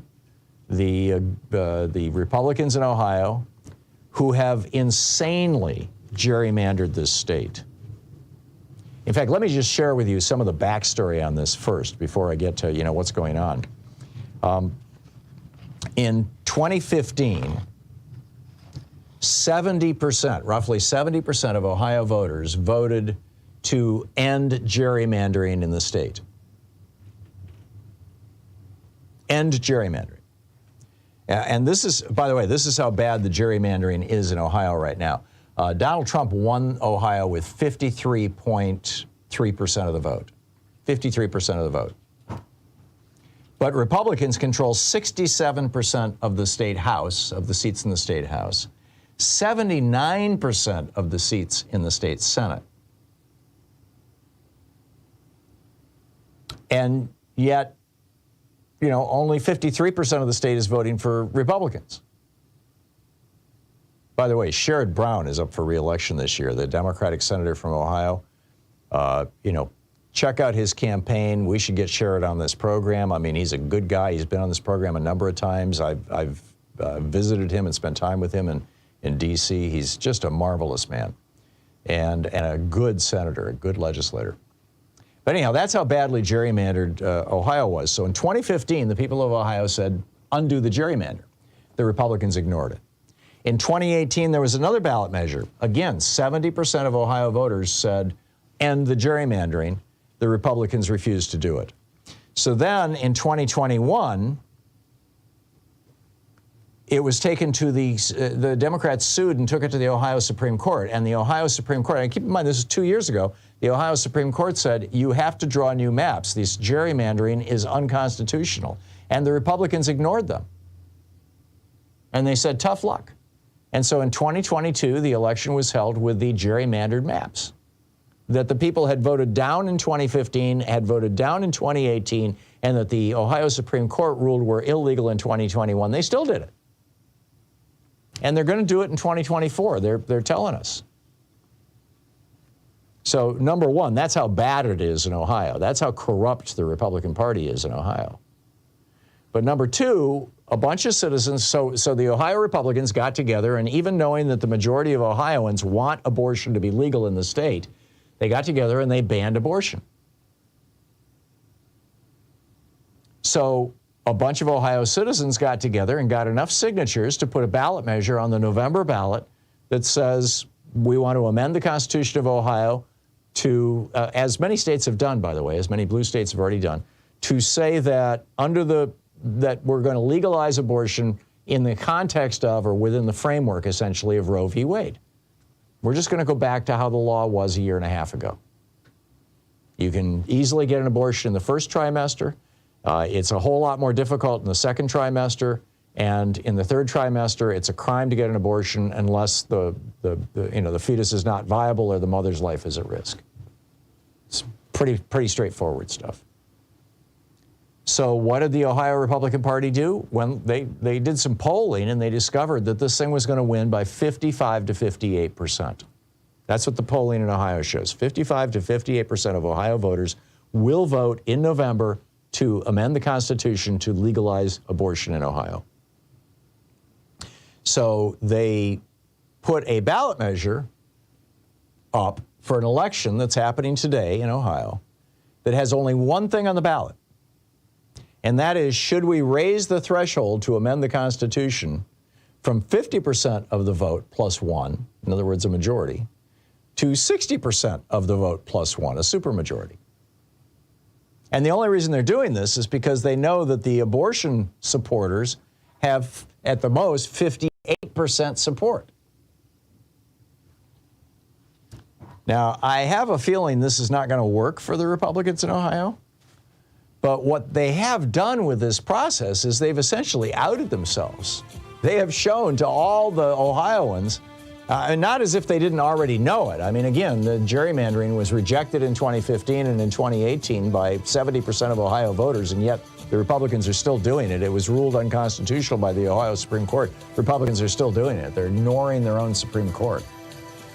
And now they're trying to ignore the will of the voters. Well, we'll see. We'll find out at the end of the day, and we'll be talking about this tomorrow. But keep an eye on this. This is the Thom Hartmann Program. And if you live in Ohio, get thee to a polling place. We will be back.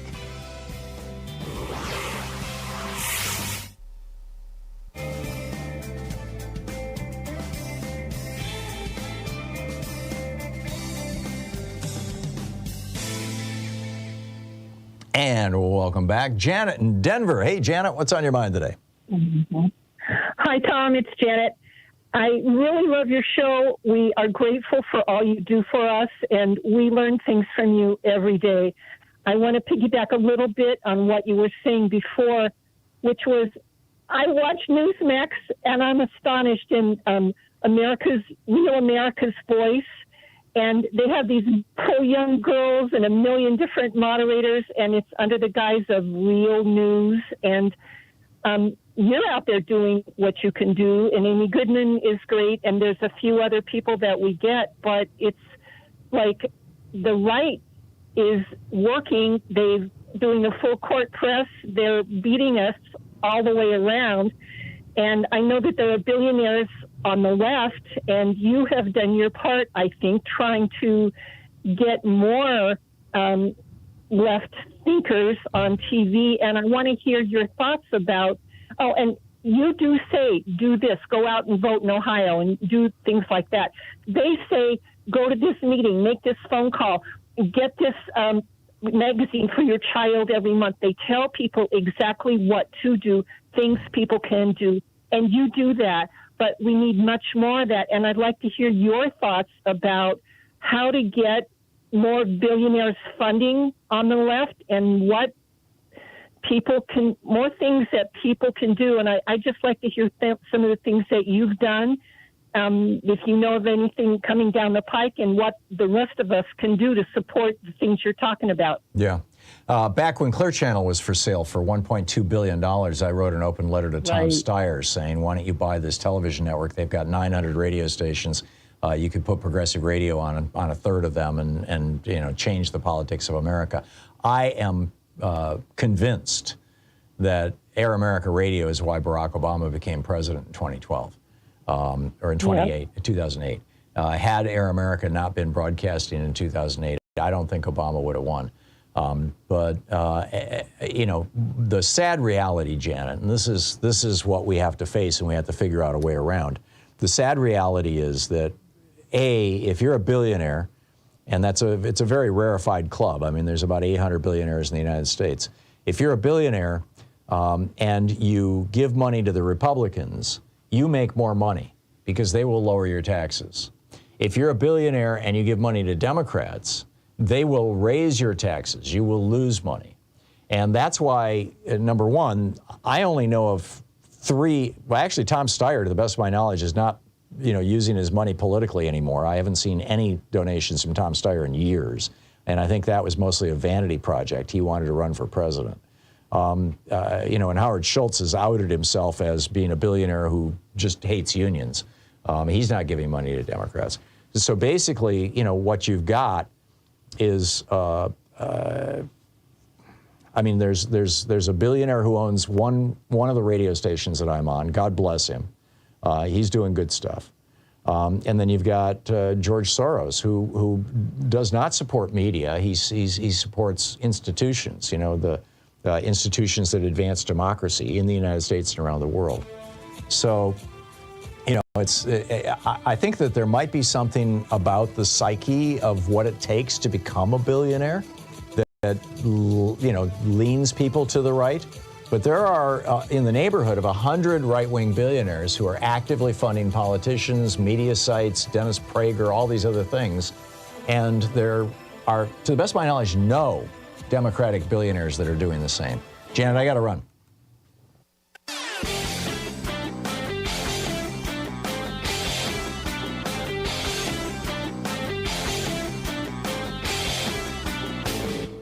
Missed my opening rant today? It's usually published over at HartmannReport.com, where you can read it and share it with your friends for free. Check it out, HartmannReport.com.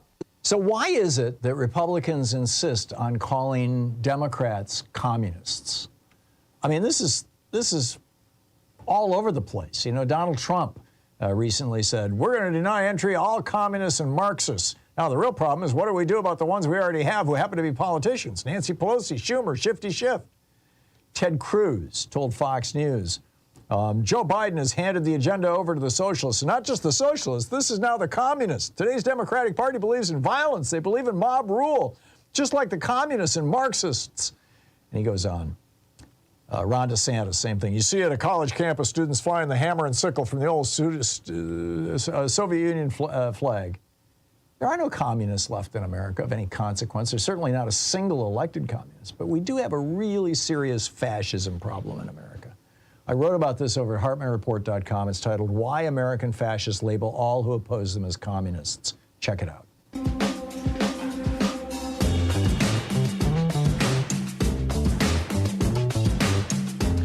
"21 minutes past the hour. Turnout, polling, and spending all point to a loss for GOP's efforts to rig Ohio's ballot measure rules. This is good news. But there are people who are supportive of the ballot measure I was telling you about before the break. For example, the Ohio Agribusiness Association. This is basically the factory farms. If issue 1 does not pass, then we continue to be vulnerable, particularly to radical animal groups, who don't want ponds filled with pig poop, downwind from them. Okay, number 1. Number 2, the State Chamber of Commerce. They are concerned about an ongoing campaign to raise the minimum wage in Ohio by ballot measure from its current $10.10 an hour. The head of the chamber, Steve Stivers, said, we'd rather make it harder for that bad idea to make it on the ballot than have to raise $3 to $5 million every time to fight it. So there are groups in Ohio that are aggressively in favor of Measure 1 and advertising like there's no tomorrow. You'll recall, by the way, last story here. Yesterday I told you about this town in Alabama where 3 years ago a black man was elected mayor, and for the last 3 years the entire white power structure of the town, but the town has fewer than 1,000 people. It's 70% black, but the mayor's office, all of the city council, and the entire police department and fire department, they're all white people. And they have locked that guy out. Well, now it's happening in Georgia, only it's happening with the district attorney. It's kind of a twist on this. Jared Williams is a Democrat and a black lawyer, and he beat Republican Natalie Payne in the 2020 election for district attorney in the judicial circuit that covers Augusta, Georgia. He was the first black DA ever. So what happened was, the day after the election, before the results were even certified, Barry Fleming, who is a Republican state legislator, sent a text to the county commission chair for Columbia County, which is where this town is, a guy by the name of Doug Duncan. And his text message says, does the Board of Commissioners want to be their own judicial circuit? In other words, would you white people who are in charge of this area that just elected a black district attorney, would you like to kind of carve out a separate area to push the black district attorney out? Which is exactly what they did. They passed a bill in the state legislature. This was done, and Brian Kemp signed it, that created Georgia's first new judicial circuit in almost 40 years. The Georgia Supreme Court said, yeah, that's fine with us, after they were sued by after the county was sued by the Black Voters Fund. Black voters in Columbia County, their prosecutor is now Bobby Christine,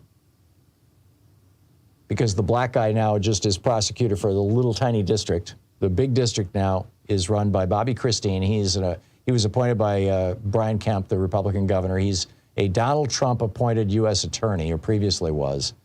And the chief deputy attorney is Natalie Payne, a woman, a Republican who describes herself as pro-cop. White people, by the way. Amazing. And the Supreme Court, John Roberts, told us back in, 2014, in the Shelby County decision, that there's no more racism in America. We elected a black president. That's it. End of discussion. Amazing. All right, let's pick up your phone calls here. James in Naples, Florida. Hey, James, thanks for listening to SiriusXM. What's on your mind today? Hi, good afternoon. Thank you very much for taking my call. What's on my mind is what you were talking about with our governor, Ron DeSantis. He's just not doing his job, and it's bad enough. All of the don't say gay and all the horrible, absolutely unprecedented and horrible things he's done get some publicity, but it seems like, at least as far as those things go, not much is really actually being done. He's firing university presidents, installing his groupies in to run the colleges, the boards of trustees, doing all these things. One thing that might get some traction too is the fact he's not doing his job in respect to things that matter to people. I was born here in Florida. I've lived in Florida all my life. We've had our house here for 30 years. Bought it in 1993. And if you remember, 93 is the year after Hurricane Andrew, which was the biggest disaster. James, we have 20 seconds. I need you to get right to the point. Super fast. Here's the thing. Got it. 1993 for full homeowners coverage, $9,000 this year. And we got one single claim. Not one claim, and I'm grateful that we didn't get because. Yeah, your cell phone is breaking up badly, James. I'm sorry, but $9,000 for home property insurance in Florida. That's insane. And you're right. It's because Ron DeSantis isn't doing his job. You got a real crisis there. James, thank you for the call. And thanks for listening on SiriusXM. It's 27 minutes past the hour. Back with more of your calls on the other side of this break. Stay tuned. It's the Thom Hartmann Program. Talk media for the rest of us. You're listening to the Thom Hartmann Program. Call 202-808-9925. Defending America from the weapons of mass deception. I'll be right back with your calls.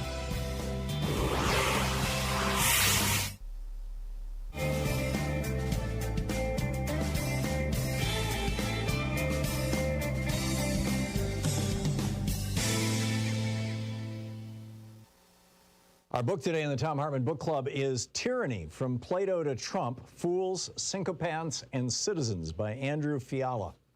This is from the preface. It starts out with a quote from Mary Wollstonecraft from her book, A Vindication of the Rights of Women. Quote, tyrants would have cause to tremble if reason were to become the rule of duty. We recently witnessed the failure of a would-be tyrant who attempted to subvert the rule of law and overturn the result of a democratic election.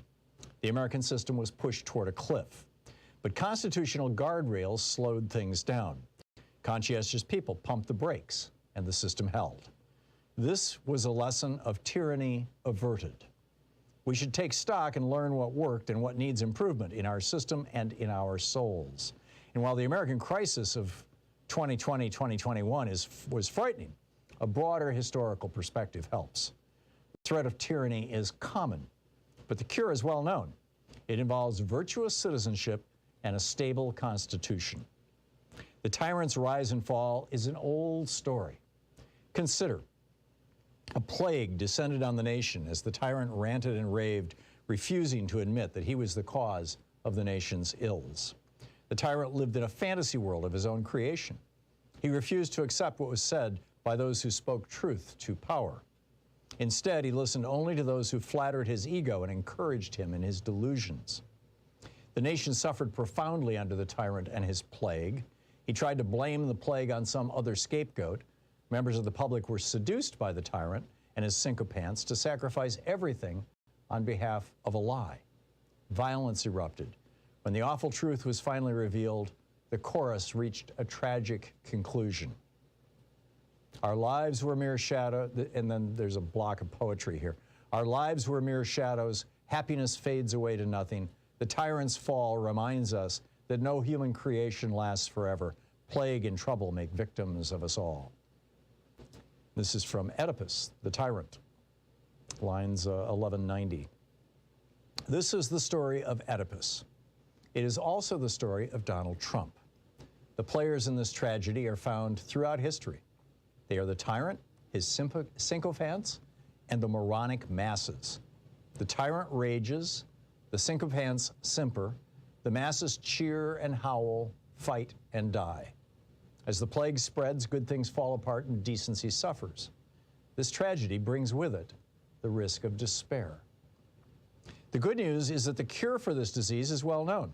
It is, as Mary Wollstonecraft suggested, reason. Life in general must be made reasonable. This means we need a reasonable constitution as well as wise and virtuous citizens. Wisdom and virtue work together to prevent tyranny. Plato and Aristotle knew this, as did John Adams. Adams wrote in his diary when he was Vice President of the United States, quote, "Tyranny can scarcely be practiced upon a virtuous and wise people." But wisdom, virtue, and reason are often lacking. Wollstonecraft, I've got my Marys wrong. This is Wollstonecraft, I'm sorry. Wollstonecraft laments the fact that, quote, "tyranny in whatever part of society it rears its brazen front will ever undermine morality." Tyranny is not only a political problem, it is also a moral and spiritual one. It afflicts our souls as well as churches, businesses, and family life. Wollstonecraft's important contribution was to argue that for the liberation of women in an era when women were oppressed by the tyranny of patriarchal families. Wollstonecraft was a contemporary of Thomas Jefferson and other thinkers of the 18th century Enlightenment. Despite their claims to enlightenment, the heroes of this tradition suffered from moral blindness, as we all do. Jefferson's words inspired a revolution against the tyrant King George III. The words inscribed in the Jefferson Memorial state, "I have sworn upon the altar of God eternal hostility against every form of tyranny over the mind of man." But Jefferson owned slaves, one of the more obvious forms of tyranny in the world. We must all be careful of our blind spots. Reason aims to shed light by holding up a mirror. The remedy for tyranny is philosophical self-examination. This is an ongoing process, not a panacea. Each generation must seek to make progress on their path to enlightenment. The good news is that we have made progress. Women were liberated and slavery was abolished. The idea that wisdom and virtue can cure tyranny predates the Enlightenment by over 2,000 years. It was the solution proposed by the ancient Greeks, who gave us the very language we will employ here. Words such as tyranny, sycophancy, democracy, and political philosophy. The Greeks emphasized the need for virtue among the players in the political drama. Modern thinkers built upon this and emphasized the need for a rational system of government that prevents tyranny. Tragedy is avoided when leaders and citizens are virtuous and when a stable constitutional system guarantees individual rights, divides power, and creates checks and balances. We have known the cure for thousands of years, but the disease is genetic. Every generation or so, the conditions conspire to bring together an ugly cast of characters that includes the tyrant, his sycophants, and the moronic fools who cheer him on. The book, Tyranny from Plato to Trump, by Andrew Fiala.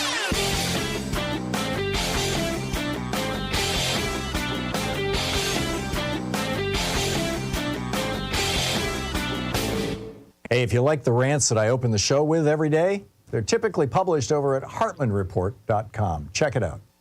You know, between 40 years of Ronald Reagan's neoliberalism destroying the American middle class and all the just horrors of January 6th and the Trump presidency, America's waking up, and that's a really good thing. There's actually, some books coming out about this. Mine, The Hidden History of Democracy. Neil Howe's The Fourth Turning is here. And it looks like a moment of American renaissance is upon us, if our media doesn't screw it up, which raises the question, can we have democracy and Fox News? Can the two coexist? Like, when Fox News runs chyrons saying that essentially Joe Biden is a wannabe dictator who's throwing Trump in jail because he's his political opponent. There's a whole rant about this and an in-depth analysis of what can we do with regard to repairing our media here in the United States over at hartmanreport.com. I think you'll find it interesting. Check it out.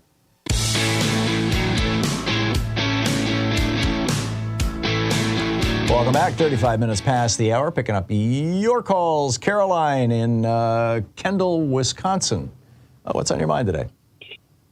Yeah, I came across an article by Dan Schaefer. He writes for the Milwaukee Journal-Sentinel, but he also has his own Substack, Recombobulation, which he writes for.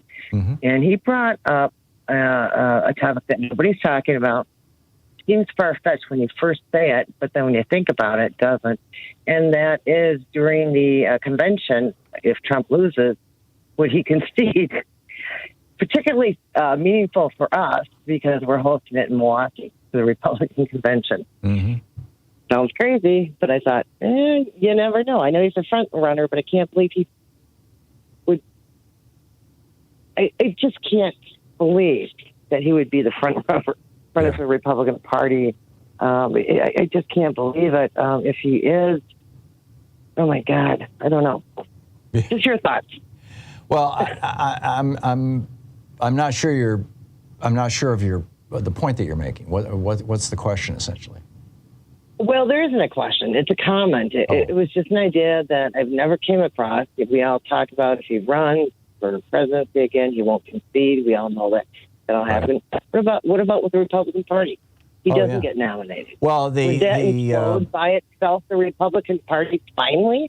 Yeah, Marjorie Taylor Greene's boyfriend, who he's a TV host. His name is Brian Glenn, and he said.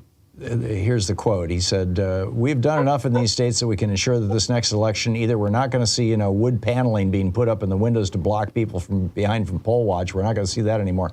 Blah-de-blah. And he goes on, but he says, the thing that he said, honestly, if they honestly believed they had the election so secure that under no circumstances could Donald Trump win, they wouldn't bother bringing indictments. I mean, it's just weird stuff. And he goes on saying that, there might be riots if Donald Trump loses. Yeah, in fact, here it is. He says, I think the first time we see that come up, I think it's going to be a full-scale riot to stop that from happening. We didn't know any better in 2020. Now we do. So, the Republican Party has become this bizarre cult that reminds me of some of the right-wing groups back in the 60s that I knew of. I mean, when I lived in Michigan and I was working at WITL, you had the Michigan militia. I had a friend whose father was in the Michigan militia. I had met some of these guys. They were hardcore white supremacists, dedicated to keeping the state, essentially the power structure of the state white, which entirely was in the 1960s. It's just, this is, and I also remember when I was working at Whittle, there was the IRS and the state police came by one time, and they were busting a house down the road filled with guys who were running this scam, telling people that they didn't have to pay their federal income taxes because they were sovereign citizens, and they weren't paying their income taxes, and they were going to arrest them, and they asked us not to cover it immediately, to wait a day to cover it, because they believed that some of their friends were armed and were going to try to get the jump on the police. I mean, this is wacky stuff in the 60s. So these people have been around forever, but it's like Back then, they were like those weird guys, who just kind of lived in their basements. They did not have a major party supporting them. Yeah, and now that's the point. Now it's an entire political party, and that gives me considerable pause and concern. Carolyn, thank you for the call. I don't have a glib answer for you. Sorry, Jennifer in Aptos, California. Hey, Jennifer, what's on your mind today? Oh, hi there, Tom. What's on my mind is I'm feeling kind of like I'm in the twilight zone because half of my family is down with COVID. Oh, geez. And two of them, my husband, who's 67, and my sister, who's 66, is in the hospital with COVID pneumonia. Oh, no. And I keep hearing, post-COVID, we're post-COVID, and, everyone's going around with it about as if there is no COVID. And this is much worse than it was a couple of years ago. Really? And, only one person was sick a couple of years ago. Now I got my husband, my sister, my son, my nephew, my daughter, her friend, her mother. They all have COVID. Wow. And did they all show up for a family reunion or something, or did they all get it independent of each other? Oh, no. They all went back to work. But what I'm not sure about is that, was it going back to work? Well, they all were vaccinated, either 2 or 3 times. Mm-hmm. So that's what's got my mind really blown, too, is that they got vaccinated, and then they went back to work. So right. And your husband, who's 67 and in the hospital, did he get a booster this spring? He's 67. He got 3. My sister only got 2. Uh-huh. But I just feel like we really need to take a closer look at this. Yeah. And he was super healthy. I mean, he's never been sick a day in his life. He's built like a bull. Yeah. And now he's really sick, and I'm really worried. I'm even thinking, like, is he going to die? Do I have to, figure out what his insurance is? And, wow. I've been married for 40 years, and so I don't, even know where anything is. Right.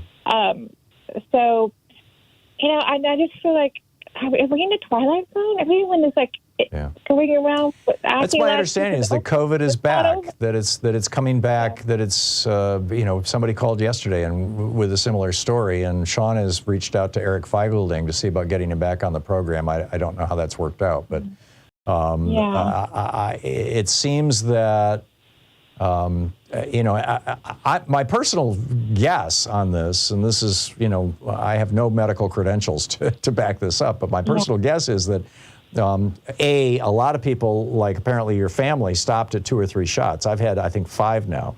Right, they stop at 50. Right, and the immunity wanes fairly rapidly. At 3 months, it's down by 30 or 40%, if I'm remembering correctly, and at 6 months, it's down by 60 or 70%. And so it seems that what we should all be doing, particularly people over 65, should be getting a shot every 6 months, just religiously. But apparently that's not even, because the guy who called yesterday had been getting his shot every 6 months, and he's still got COVID. Still got COVID. I think it's time for the scientists to get together and really take this apart and see what's going on. Or also get some more antivirals out there, because they're all Paxlovid, but it's not working. The Paxlovid isn't helping?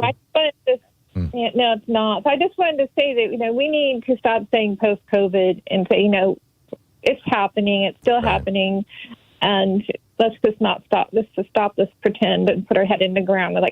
We're saying, so many number of people are dying every day, and we're acting like it doesn't matter anymore. Yeah, if you visit the White House, you have to have a COVID test when you get there. They won't let you in until they've tested you and you've shown negative. And they don't use the home tests; they use the PCR tests, the really sensitive ones. They're not taking any chances with Joe Biden's health. Which is a good thing. Well, my husband is an economist for the government, and he works for and they're connected to the military, Northrop Grumman, etc. And he has a top secret clearance. So every time they go in, they have to get a COVID test. Wow. And then he tested positive, and he wasn't having any symptoms at that day. But then a couple days later, he started having really serious symptoms and headache and couldn't breathe, and so he's in the hospital. So my understanding is that the day that he tested positive, that's when he should have started the Paxlovid. That when you wait until you're symptomatic, it's not as effective. He started. He called the doctor and got it right away. Just he did? Hours later. And it didn't help? Yeah. Wow. It didn't seem to help, but nothing helps everybody. Yeah. But, I just want to say, like, everyone, stop saying post-COVID. It's not post. It's here, and it's still killing us and still making us sick. My son is only 47 years old, athlete, never sick, just skiing, spelunking, muscular, like, real healthy young guy. He's in Seattle, had to have a triple bypass. He's in there with all these old people, and he's in there having a triple bypass, and he had no history of any heart disease. So this thing is way more serious than people Wait a minute. realize. Are you saying that he had a triple bypass because he had arteries that were congested because of the COVID, or because of? No. Nobody knows. All we know is that he started having chest pain while he was working out. He never had any history of any kind of illness or heart problems at all. He was, very athletic and exercised constantly and went to the gym all the time and boxed, all that stuff, and organic and vitamins. And he went to the ER, and next thing you know, he's having an emergency bypass, and he's, in the hospital. I mean,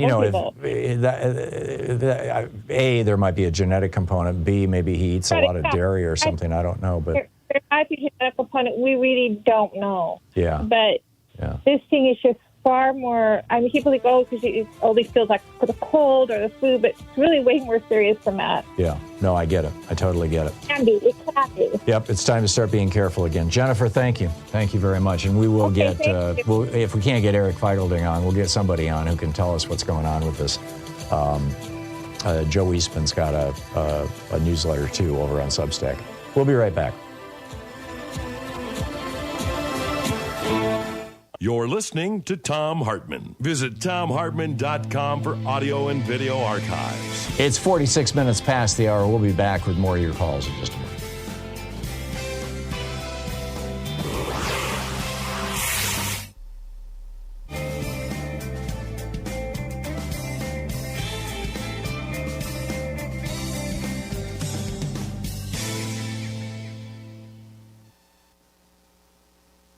Pittsburgh, Pennsylvania. Hey, Mike, thanks for watching us on Facebook Live. What's on your mind today? Okay, I called the Pennsylvania State or Secretary of State's office and asked them about how do you do an objection to someone running as a candidate for public office. So they gave me what the procedure is. What it is in Pennsylvania is you call your local county board of elections. They have forms there that you can file a complaint. Now, you have to do it, for the 2024 election, it would have to be done in the spring of 2024. You need to contact and find out when that period is, like a window that you have to do it. But that's how you go about doing this. And I think, I would assume that the other states are similar to that. But I thought I'd pass this information on. Thank you, because it's a lot easier than I realized it would be. So you can individually object. So you simply... Absolutely. Did you contact your county board of elections? Have they sent you the form? No, not yet, because this would have to be done, let's say for the 2024 election, that would have to be done in the spring of 2024 when they're filing their petition. So it has to be that year. Be on the ballot. Interesting. Yeah. Okay. Mike, thank you for that. That's fascinating. I appreciate it. Thank you very much. Larry in Hyattsville, Maryland. Hey, Larry, you wanted to talk about the fairness doctrine? Yeah, I have. Good morning, or good afternoon, Tom. I had a couple of issues, actually, since I've been waiting, and that is, the first thing was about the COVID thing.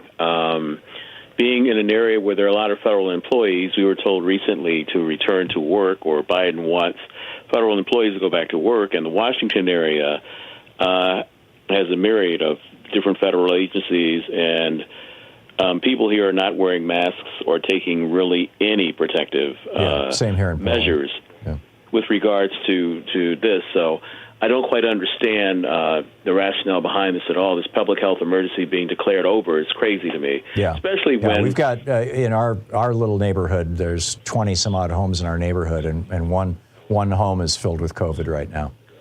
Yeah, the CDC is saying, or I think there's a CDC website or a New York Times website that's reporting that and this was a couple of months ago, there were still 4,000 deaths occurring monthly from this. So that's insane to me. The other thing about the fairness doctrine was this is the law that was used for Jim Garrison in his case against NBC News as well back in the 60s. When they did the white paper on him and his investigation of the Kennedy assassination, you're well aware of that, of course. I am not. But I didn't know about the fairness doctrine aspect of that. I know. Jim Garrison's story. NBC aired a documentary that was extremely critical of his investigation of the Kennedy assassination, and in response to that, it was so one-sided. He had to go to court and have the courts rule that he was entitled to respond to their documentary, and they offered him a 30-minute time slot for that response, for the rebuttal. But I also thought, too, with the fairness doctrine being completely eliminated, can you imagine what would have happened in the 60s in the Civil Rights Administration or Civil Rights movement if there had not been any fairness doctrine at all? I think Fox News would have definitely thrived significantly. I think the thing that is more important is the media consolidation. That seems to me like the big problem now, where you've got half the newspapers in America owned by two right-wing hedge funds out of New York. I mean, that kind of stuff is far more problematic, I think. But good point, Larry. Thank you very much for sharing that. And I didn't know about Jim Garrison. Thank you. We'll be back.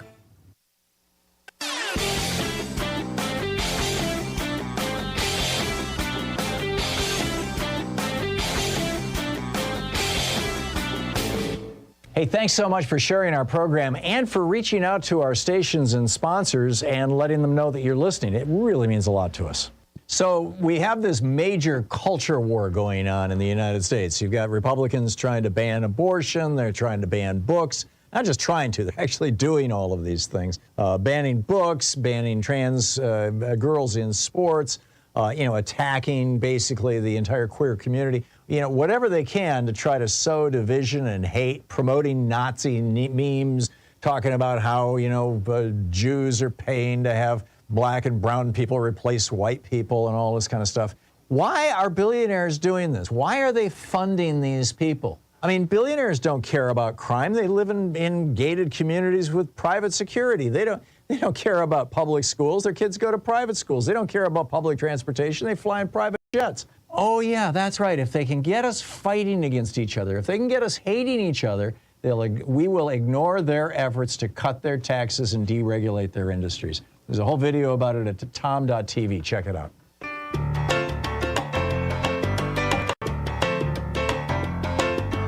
Oh, welcome back. Picking up your calls here. Robert in Columbus, Ohio. Hey, Robert, what's on your mind today?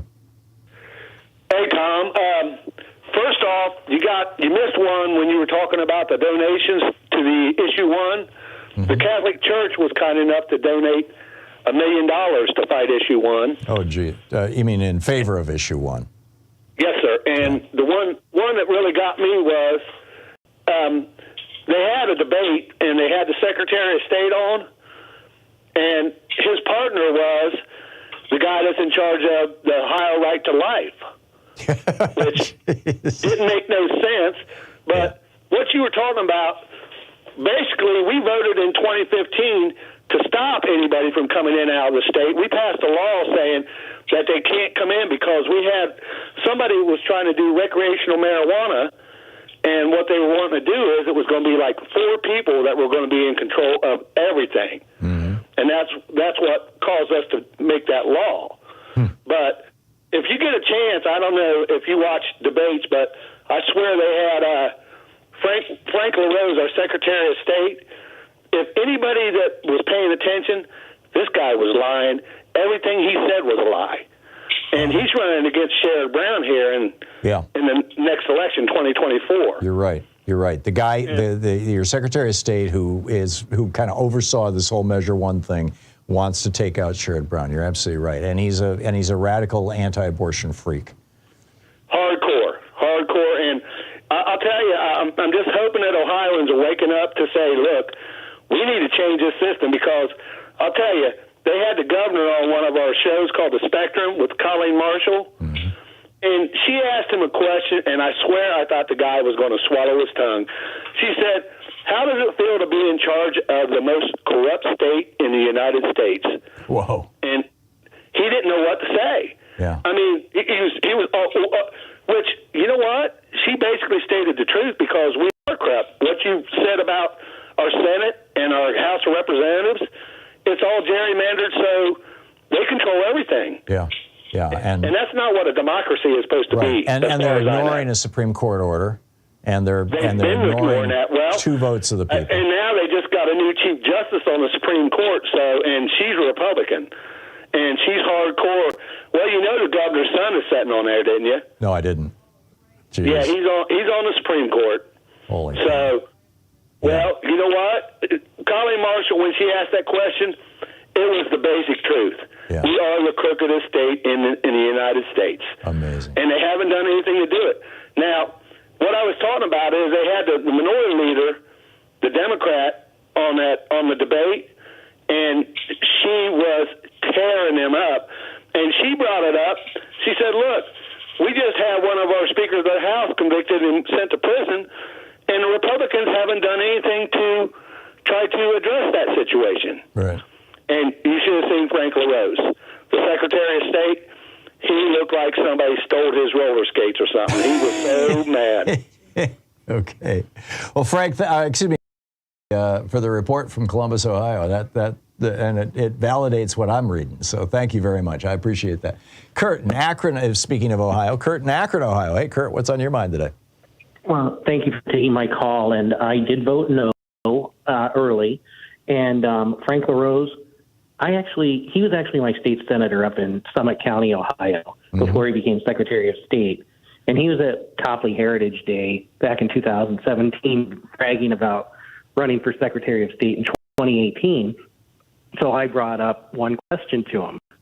Interstate cross-check. Are you for it or are you against it? He said, I'm for it. And I said, well, I can't support you because I can't support someone who supports a racist view on voting. He got really upset, and I kept getting in his face, and he kept saying, well, I don't have time to talk. I don't have time to talk. I said, yeah, you do. I said, you have plenty of time to talk. Let's do it. He just wouldn't do it. He got scared, like the guy that previously called said, looked like someone stole his roller skates. Yeah. But the reason I'm calling is one point you forgot to mention in your description of issue 1 is before an issue can get on the ballot to get that 50 plus 1 simple majority. Right now, you only need the signatures of 44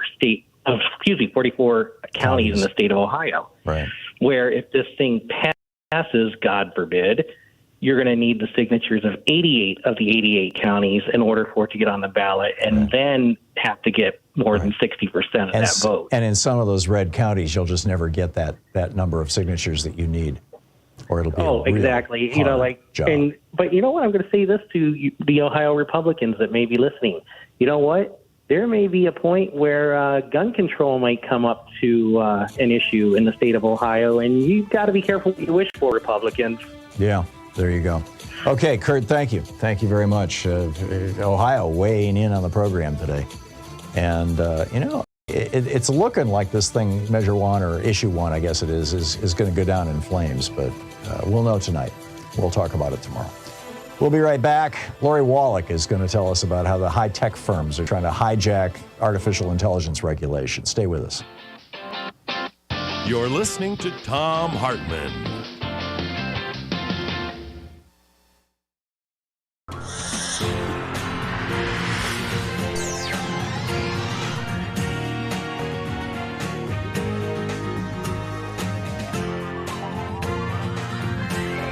We say fight back!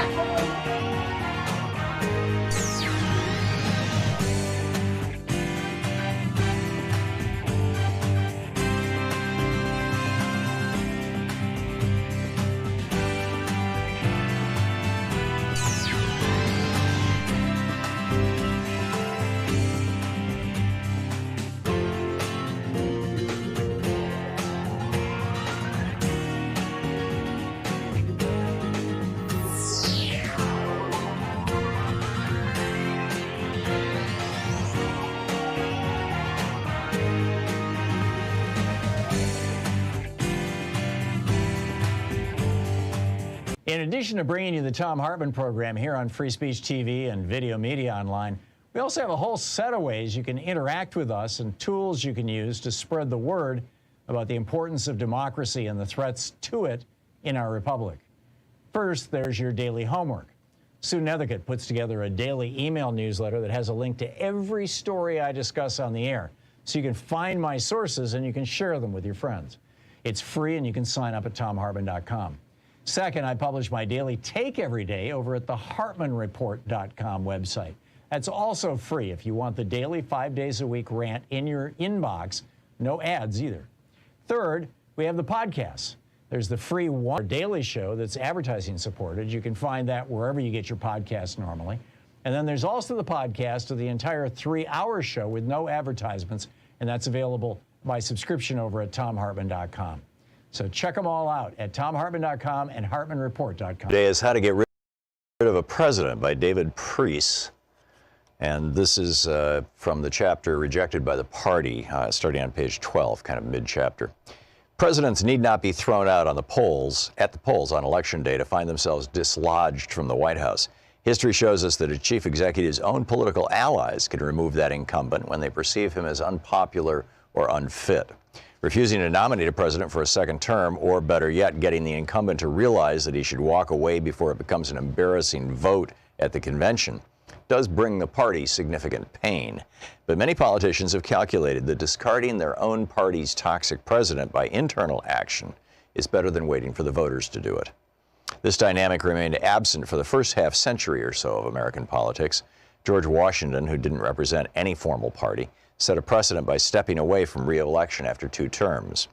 Successor after successor followed suit, keeping the support of their parties until they left office after 8 years.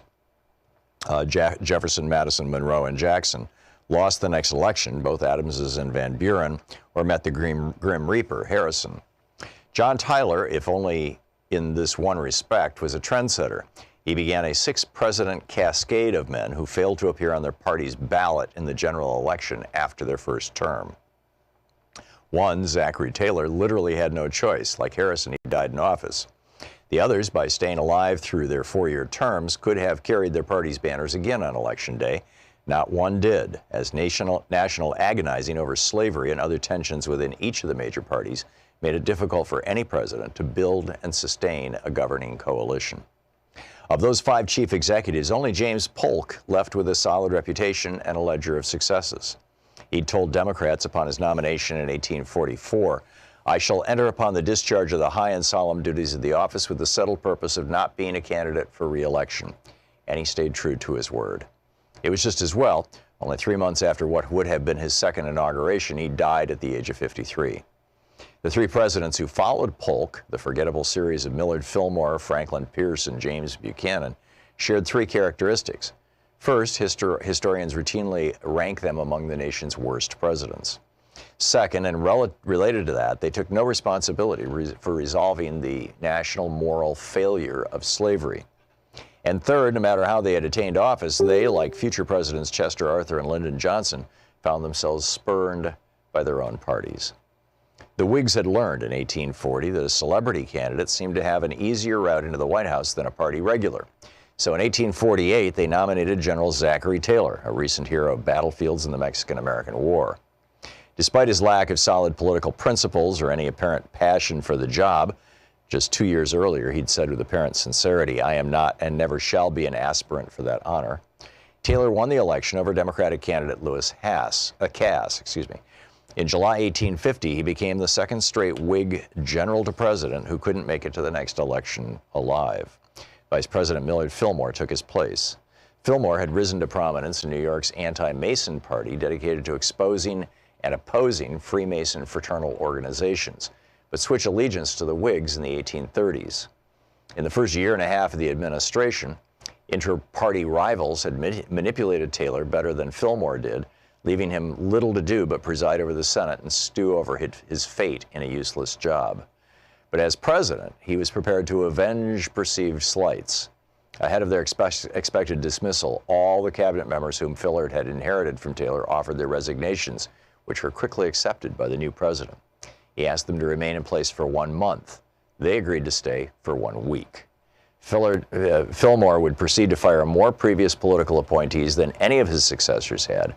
More than half of those at the State Department, for example, had to find new jobs. The biggest development during Fillmore's presidency was the Compromise of 1850. This set of bills admitted California to the Union as a free state, allowed the organization of the Utah and New Mexico territories without reference to slavery, resolved both the Texas state boundary and the Lone Star State's remaining debt, abolished the slave trade in the District of Columbia, and reaffirmed the fugitive slave law that required the returning of slaves escaped across state lines. Fillmore signed each bill, believing this package of measures had fixed what he considered an annoying issue that kept getting in the way of his other priorities. The compromise bills delayed a war between the states, but at a cost. They not only perpetuated slavery, but split the Whigs further apart, as most Northerners refused to abide by the fugitive slave law. Congressional elections in November 1850 increased the Democratic opposition's majorities in both the House and the Senate. The rest of the president's term was so bad that the highlight might have been the start of Commodore Matthew Perry's voyage to Japan to open that country to American trade, even though he didn't arrive until Fillmore left office. Not long after rising to become the chief executive, Fillmore declared he wouldn't run again in the 1852 election. He reiterated that in 1851, but the trappings of presidential power and the pleas of his remaining party faithful convinced him to retract that pledge and make a late entry into the field of candidates. He portrayed his about-face as a noble personal sacrifice for the good of the party and the country. And during the spring of that election year, 8 Whig state conventions endorsed him. As delegates gathered for what a leading historian of the era calls the longest, most rancorous, and most debilitating Whig National Convention ever to meet, the first tally had Fillmore in the lead. How to get rid of a president.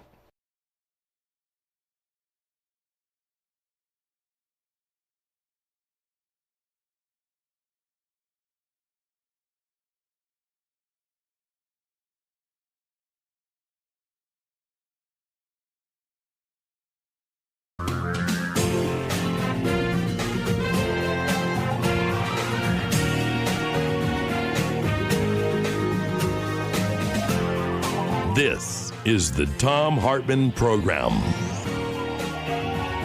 And welcome to the third hour of our program. On the line with us, our old friend Lori Wallach, the director of the Rethink Trade program at the American Economic Liberties Project, also the senior advisor to Public Citizens Trade Campaign. RethinkTrade.org is the website. The Twitter or X handle is Wallach Lori. Lori, Wallachlori. And Lori, welcome back to the program. I understand from the press release that I got from you a couple of days ago that these big tech firms that want to basically own artificial intelligence and use it for their own purposes and whatnot really don't want to be regulated, and they're trying to use some of these international trade deals to prevent that regulation. Am I correctly understanding what you're writing about? That's exactly right. What is happening is a play you have revealed from big corporations before. This time it's the big tech sector that wants to use its lobbyists and its money to rig trade agreements to basically handcuff Congress so that finally, as Congress and the Biden administration and the regulatory agencies realize they need to regulate these behemoths for their monopoly abuses, for their privacy abuses, for who knows what AI civil rights and civil liberties abuses will ensue. Just as that's starting, the companies realize, wow, we're not going to win in front of Congress in public. Let's try the old Trojan horse.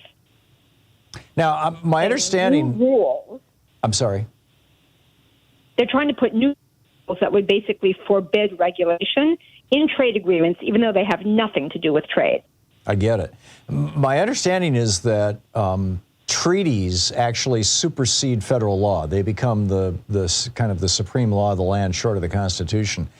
And but these are being done as trade agreements, not as treaties. They don't require Senate ratification. Or am I wrong? What am I missing here? So these are what are called international executive agreements. They're not a full treaty, like the past trade agreements were not full treaties. And the great news is the Biden administration isn't doing the bad old trade deals like the NAFTAs. They're not doing the outsourcing incentives. They're not doing the bans on Buy America. They're not doing the corporate tribunals, the big pharma giveaways. But buried in the guts of a couple different trade initiatives. These big tech lobbyists put arcane, weaselly language that to the average reader doesn't seem like anything so bad, but that would take away the regulatory tools that are needed to get big tech on a leash. So here's just one example, Tom, and this is what you saw the news release. We just did a report, and folks can see these reports at rethinktrade.org, rethinktrade, one word, .org.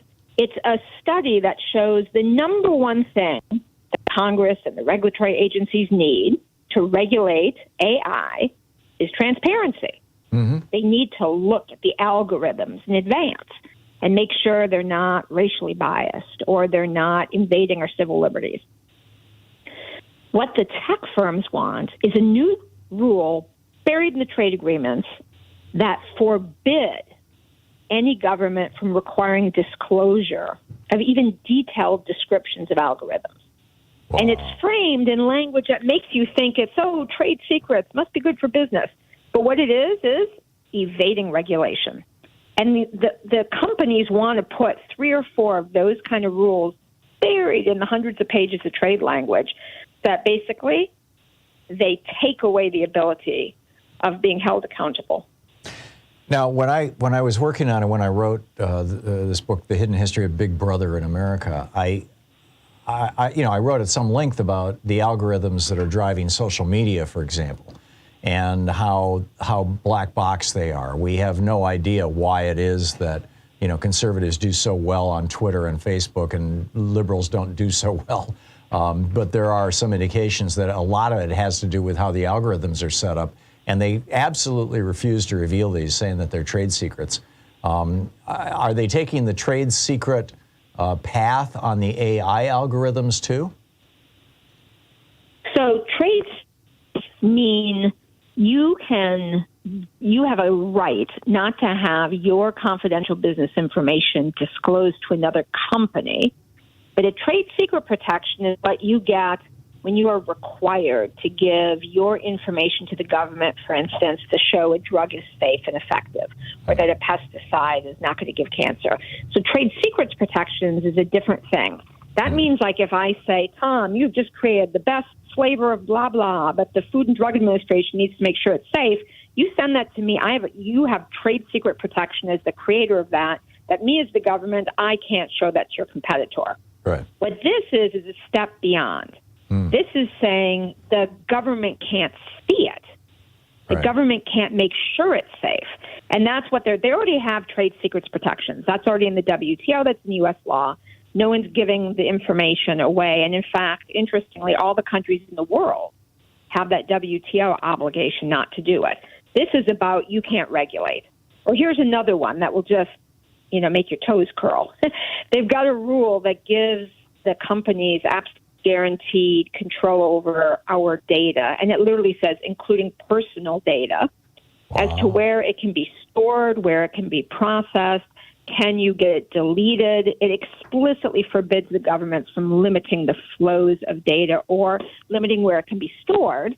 And there's no even an exception for like infrastructure where you'd want certain really sensitive data not to be susceptible to cybercrime. Right. It's just given over so the government can't regulate.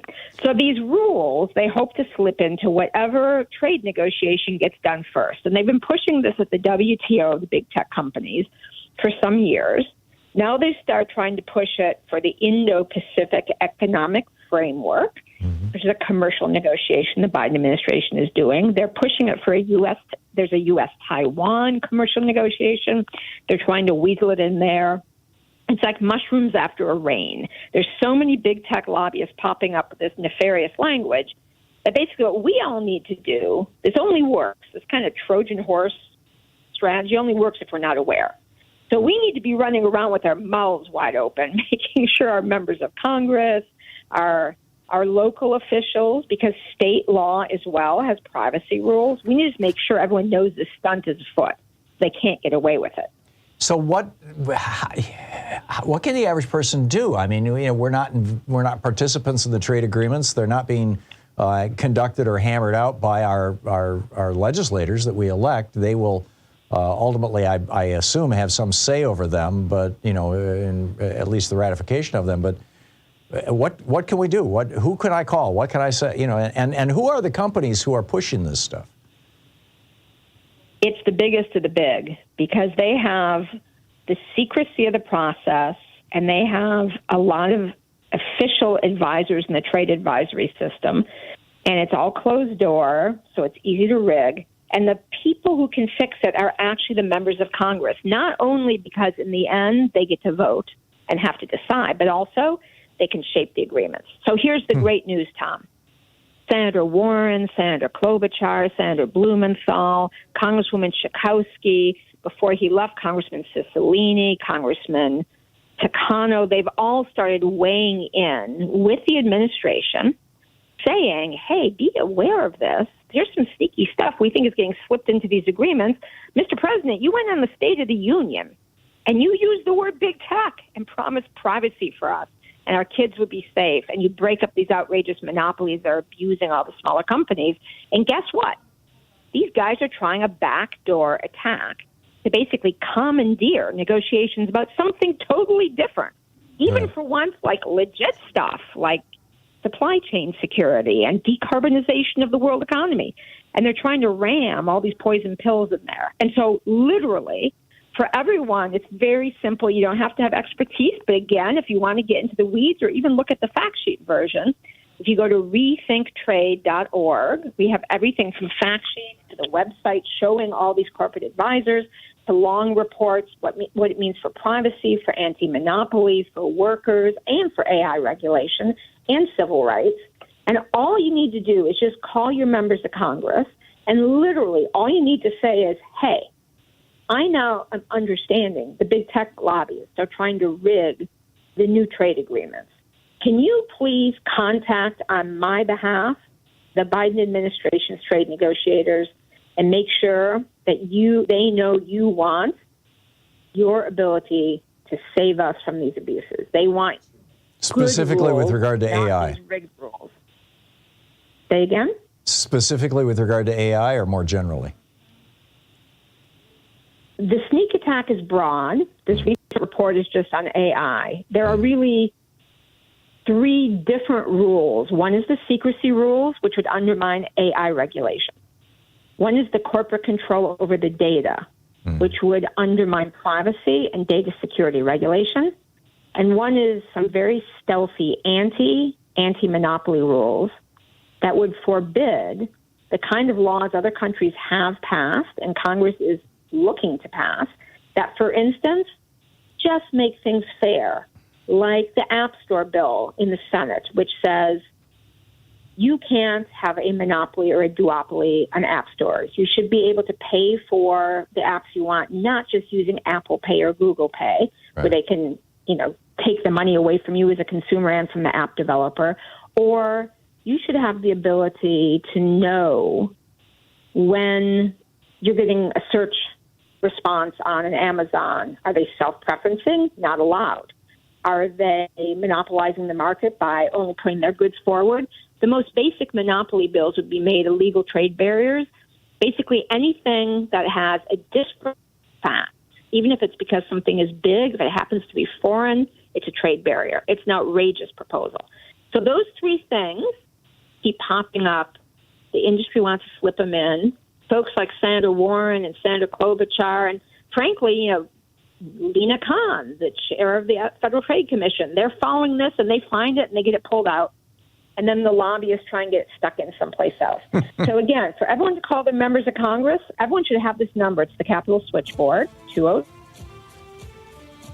Go ahead. And just say, hey, contact the administration. Keep us safe from the so-called digital trade sneak attack. There you go, 202-224-3121 or 225-3121. They both work. Lori Wallach, the rethinktrade.org director. Lori, thanks so much for dropping by. Thank you. It's always great talking with you. We'll be right back. This is the Thom Hartmann Program. 18 minutes past the hour. Illinois wants to ban advertising for guns for kids. I'll tell you about that on the other side of the break.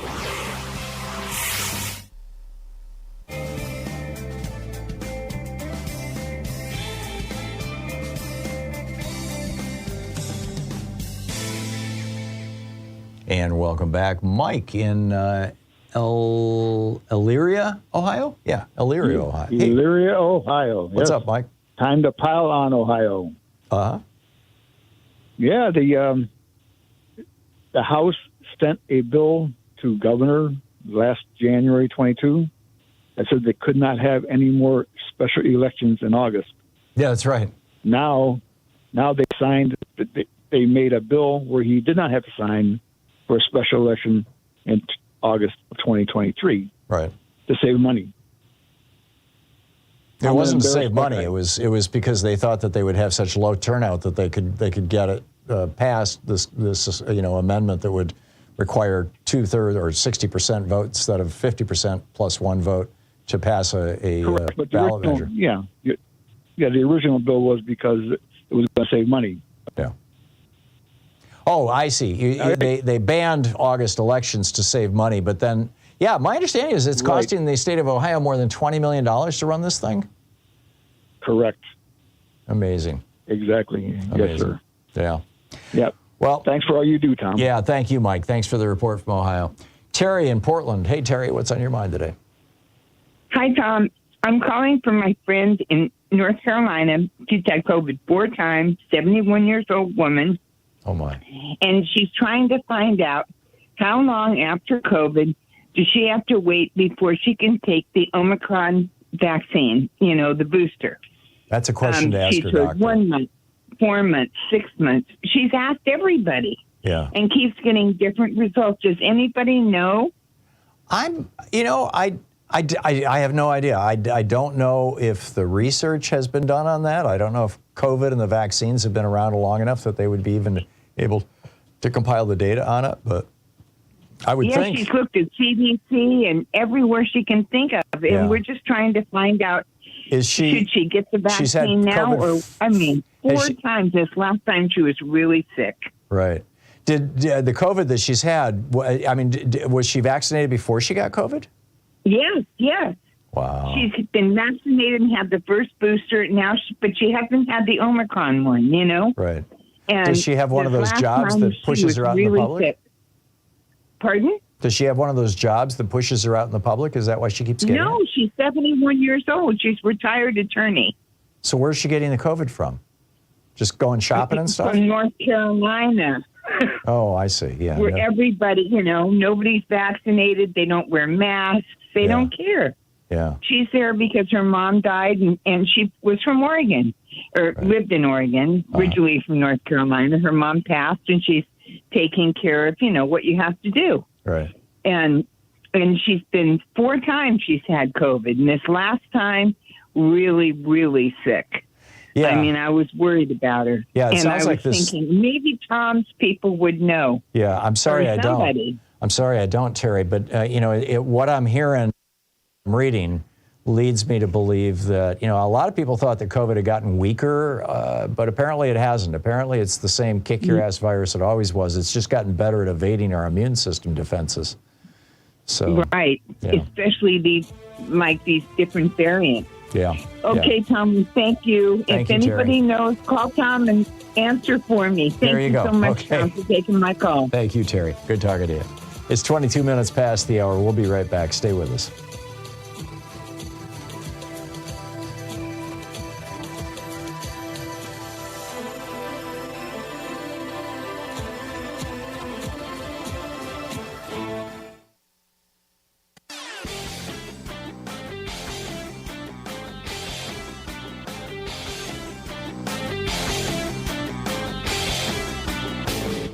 Change starts with you. You can be calling your Democratic or Republican representatives to let them know what you think by calling 202-224-3121. It's the Capitol switchboard. It'll get you right through to them. So when was the last time you heard some Republican ranting about how, like Ron DeSantis, Florida's where woke goes to die, and we're declaring war on woke, and all that kind of. Republicans have been using dog whistles for most of my lifetime to shout out to their generally white racist base against various minority groups. Richard Nixon was, we're law and order, and As John Ehrlichman pointed out, his whole war on drugs was basically a war on black people and hippies.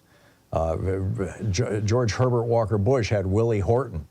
George W. Bush had the Muslims. Donald Trump, it's the Mexican rapists. It just never ends. Woke is just the latest dog whistle they've got. So the next time somebody uses that phrase, just, ask them, what are you talking about here? Are you just trying to tell me that you're a bigot? I mean, what are you really saying? There's a whole rant about this over at HartmannReport.com. Check it out.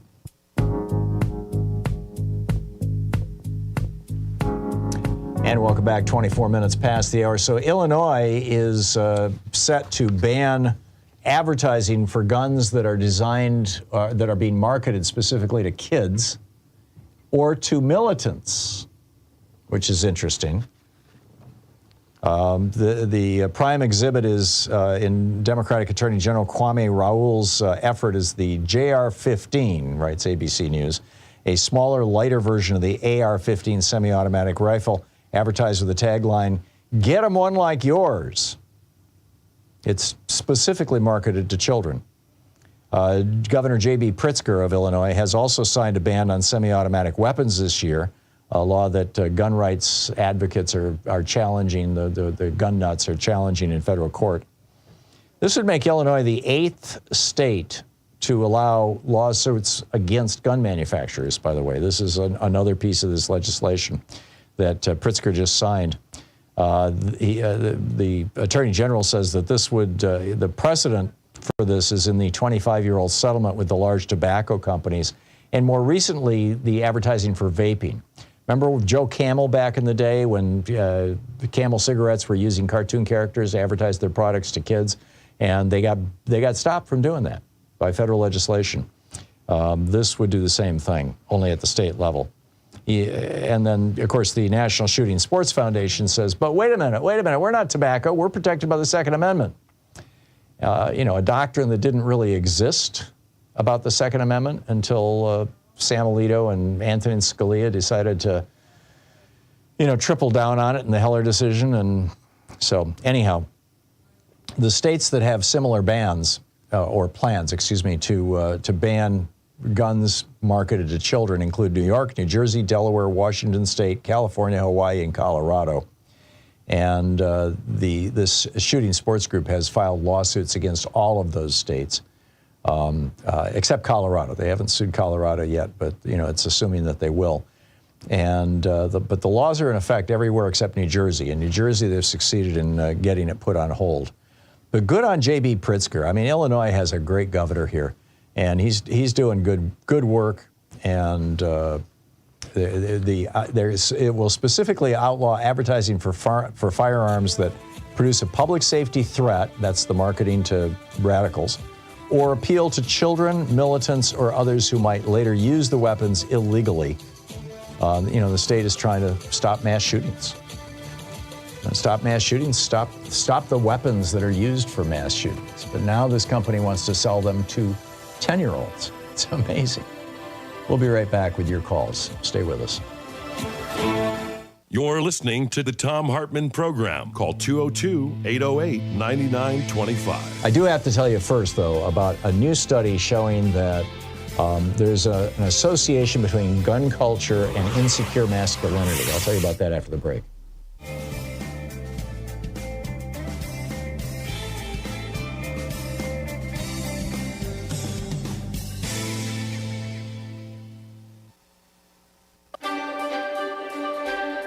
Our book today in the Thom Hartmann Book Club is The Storm is Here, An American Crucible by Luke Mogelson. This is from the introduction. Hoping to stave off an encroaching despair on the morning of January 7th, 2021, I left my hotel in Washington, D.C. and took a taxi to the Lincoln Memorial.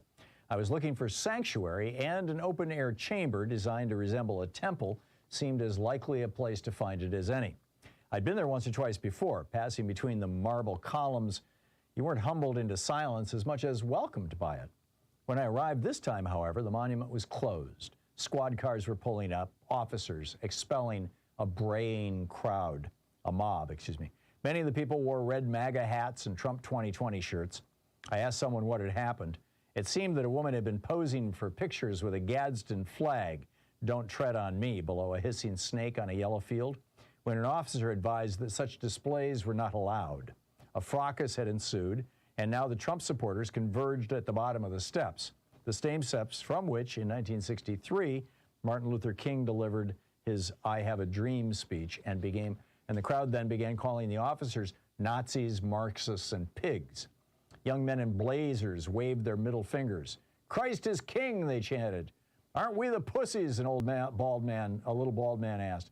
"Honestly, we're not overrunning them?" "That's when they start executing people," said a woman in her 30s, glaring hatefully at the police.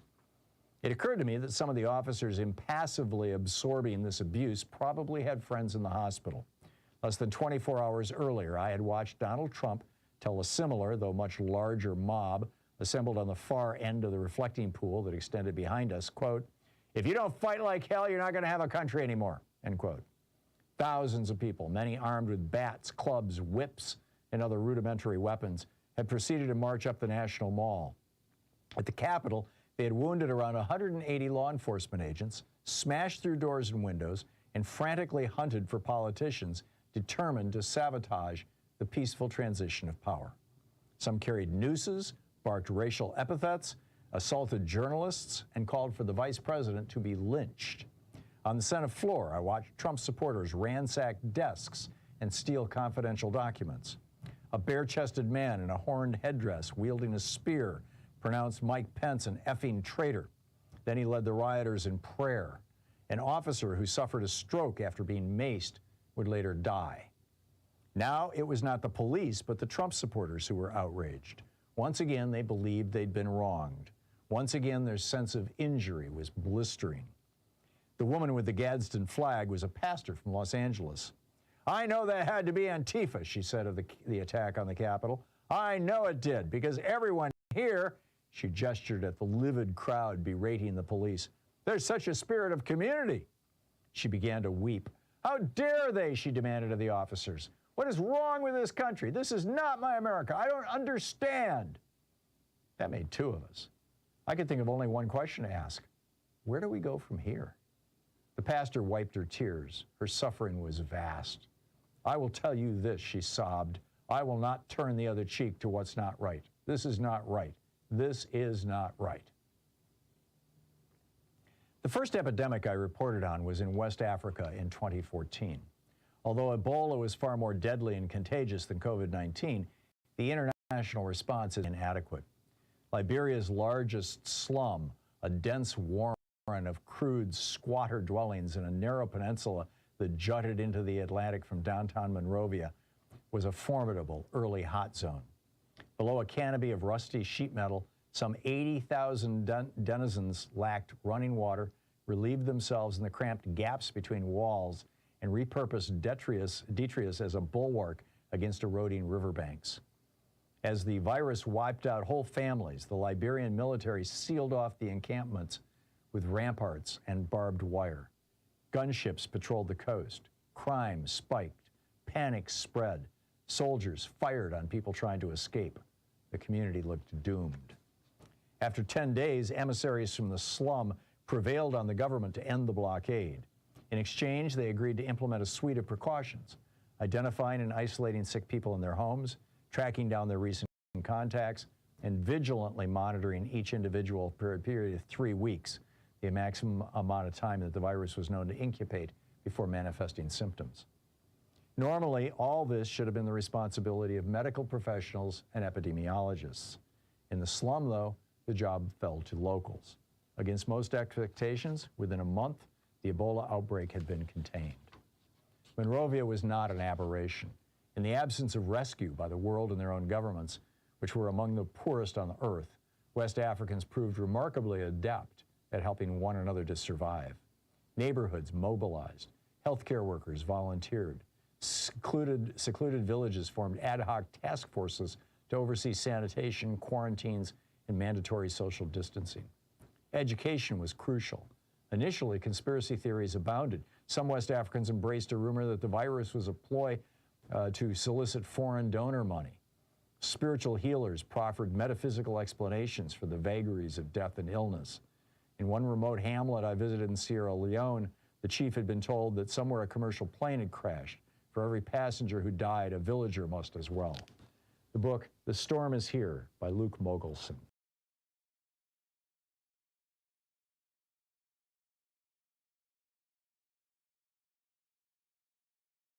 From international trade policy to immigration policy to housing, we've got all kinds of topics.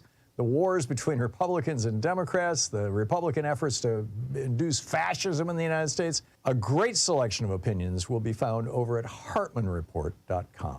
You know, when Volodymyr Zelensky became president of Ukraine, he was dealing with one of the more corrupt countries, a legacy of the Soviet time, with a number of very, very corrupt oligarchs who basically owned politicians. One of them, like Viktor Medvedchuk, was essentially the Rupert Murdoch of Ukraine. He owned a television network and a bunch of TV stations and was constantly pumping out right-wing poison and tearing people apart. And he owned a bunch of politicians. So, and this is the part most Americans don't know. Last June, a new law came into effect. It was passed the year before in Ukraine that basically says to the oligarchs in Ukraine, you can stay rich if you want, but you can't use your money to influence politics. No more oligarchs in politics. They called it de-oligarchization. Seriously. There's a whole piece about it over at HartmannReport.com. Check it out. 35 minutes past the hour. By the way, I was speaking of gun violence. The Supreme Court just froze a lower court order that bars the government from regulating ghost guns. So here's the deal. Ghost guns are these gun kits that you can buy online that are generally, made with 3D printing. And they've got no serial numbers, they're untraceable, and in some cases, some of them are even there's plastic ghost guns, you can even get them through, TSA and stuff like that. And the several states have outlawed them, and the Biden administration has tried to outlaw them, and a lower federal court said, no, you can't outlaw these things because they're guns, and you can't outlaw guns. And so this got taken to the Supreme Court, and the Supreme Court said to the lower court, hold your horses. And let's wait until we hear all this thing. But for the moment, the ban on ghost guns stands. So that's interesting. And it was Amy Coney Barrett and John Roberts who joined the Democrats on the court. I'm reluctant to call them conservatives and liberals because I really think that what we have on the court are Democrats and Republicans. We should just acknowledge it's a political body just like all the rest of them. Also, this fascinating new study that was conducted by Everytown for Gun Safety, American University's Polarization Extremism Research and Innovation Lab, and the Southern Poverty Law Center. They got together and conducted a study. They polled over 4,000 American young people between the ages of 14 and 30 from a nationally representative sample. They did this over the course of the last year. And the director of research at the American Universities, it's called the Polarization and Extremism Research and Innovation Lab, PERIL, PERIL. Pasha Dashgart, who is the director of research there, an expert on male supremacy and online radicalization, said, quote, in places of economic instability, men are shifting from this attitude of man as provider to man as protector. You may not be able as a man to be the primary breadwinner, but you can, through acquiring guns and the willingness to use guns for violence, reclaim your masculinity as a protector. She said this speaks to a larger cultural dynamic where many white men are feeling unsure of how to basically define themselves as men in the current society. They might want to go see the Barbie movie, actually. But anyhow, as a result, many young men are turning to guns as, quote, unimpeachable access to masculinity. He said most parents, Dashgard is a he, excuse me. He said most parents would be shocked to find their children are interacting with white supremacist recruiters while playing video games and watching Twitch streams. They pointed to campaigns such as Bushmaster's Reissue Your Man Card, this is a gun manufacturer, and an ad from Carr Firearms that was posted during the Black Lives Matter protests that portrays Kyle Rittenhouse as a hero. And this one researcher said, the rhetoric of the gun lobby has long induced racist and sexist overtones, included racist and sexist overtones and dog whistles, which we may assume only reaches the older generations in our country. But what our research shows is that this rhetoric does seem to be sticking with young boys and men. They also found that 42% of the young people they surveyed had easy access to guns in their homes. Wow. We have a problem right here in River City. All righty, let's pick up your phone calls here. Patrick in East Lansing, Michigan. Hey, Patrick, what's on your mind today? Oh, Tom, hi. I wanted in the Ohio vote today to just relate my conversation with David Pepper, who you had on your program. He was Ohio Democratic Party chair, and he came on your program and talked about laboratories of autocracy, just basically about the Republican capture of Ohio politics. Right. He's got a great Substack newsletter, by the way, too. Yeah, I follow him. He's an ally. We've worked with him a lot, but we were gathering because I was part of the 7,800 people who circulated a ballot proposal in Michigan. We got it on the ballot. We got 540,000 signatures. To do what? We passed it to create citizens nonpartisan redistricting outside the legislature. Right. To end gerrymandering, essentially, yeah. Yes, and so when we spoke to David Pepper, it was a small core group. I was on the drafting committee. I'm very closely related to the head of the education committee, and I was one of the people who went out and did these community forums, talked to school boards, city councils, neighborhood groups, and so I knew how this was messaging, and I'd seen our whole campaign from the ground up. And David Pepper was in the aftermath of passing this in Ohio, where they also outlawed partisan gerrymandering. So when you say, "Oh, outlawed partisan in 2015 and 2018," and the Republicans are completely ignoring it. So what happened was, because this was inside the core group of people who are devoting thousands of hours, grassroots people, he's part of it in Ohio. I'm part of it in Michigan. So we got to have a different kind of conversation. And he's saying the kind of branding you do on your show, which is blame it all on the Republicans. And we had a very different kind of conversation, which I want to share with you. We reminded him of the fact that our drafting committee spoke to his drafting committee, and we said what we were doing, which was we were going to have citizens chosen like a jury, ultimately by lottery, and then have the Republicans and the Democrats and the independents, and all these procedural safeguards. We told them we were meeting with the people in Arizona. That's a Republican state. We met with the people from California. We reached out to Alaska, Idaho, both of whom had this. We had Arnold Schwarzenegger come in the close and have massive rallies on game days in East Lansing and Detroit and Grand Rapids. We worked with Republicans. We worked with Democrats. We worked with independents. And we said to him, do you remember Democratic establishment figures killing the only thing that works, which is truly independent citizen redistricting? So what's the difference?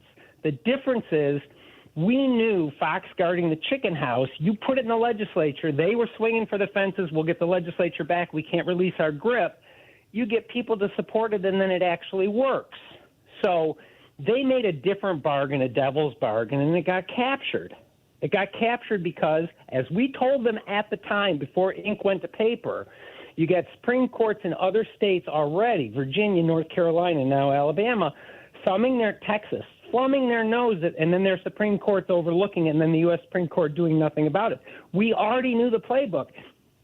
So the lesson was that the establishment Democrats, not the enemy, but the obstacle to change and why we're where we are in Ohio, had an existential meltdown over real people independently, like on a jury, drawing lines. They didn't trust the voters, and they didn't trust people outside of who they could control. Now, the other thing I said to him, and I asked him, he was blaming everything gone wrong in Ohio on the Republicans. And I said, you were there. You're my age. I'm in my 60s. You were there when the trade agreements got shoved down the throat of the voters, and now we're on the rubble. Because I work, my businesses in Ohio. I work in Youngstown. I work in these desiccated industrial Rust Belt cities. I said to David Pepper, where were you when the wrecking ball was coming down and knocking 780,000 jobs out of Ohio? And he did some hubbity mumbo jumbo, but he was on the side of the establishment Democrats with the trade deals. I said, I'll tell you where I was. I was with Dick Gephardt on the steps of the Capitol in Michigan with 80,000 people. My former boss, Don Regal, U.S. Senator, who used to be a Republican, became a Democrat, Ross Perot, and Pat Buchanan, and we were trying to stop the offshoring of jobs. And the establishment Democratic Party, Bill Clinton, held the vote out, and my friend from Economic Policy Institute was on the floor of the House as they held it open longer than any vote, get 6 votes from 6 Democrats by bribing them the money that they gave them, earmarks, and it was a thoroughly corrupt bargain. And I said, we can oppose all of that, like Lori Wallach is asking to do on your show, but we have to not make it all the Republicans. And if we do call out what the establishment Democrats did in killing true gerrymandering reform in Ohio, which they did, from the inside without any fingerprints, so they got plausible deniability, which they did with the trade deal, what do we end up with? We end up with politics that help us all. Democrats would still win. In fact, they'd have a marginal advantage. So I just wanted to lay that down as a marker. Right. Because if we say we believe in democracy, we have to actually walk the walk. Yeah. So the argument that's being made in some states right now, New York State, for example, is that Republicans have heavily gerrymandered so many states that if those states were no longer gerrymandered, the Democrats would have a significant advantage in the House of Representatives right now.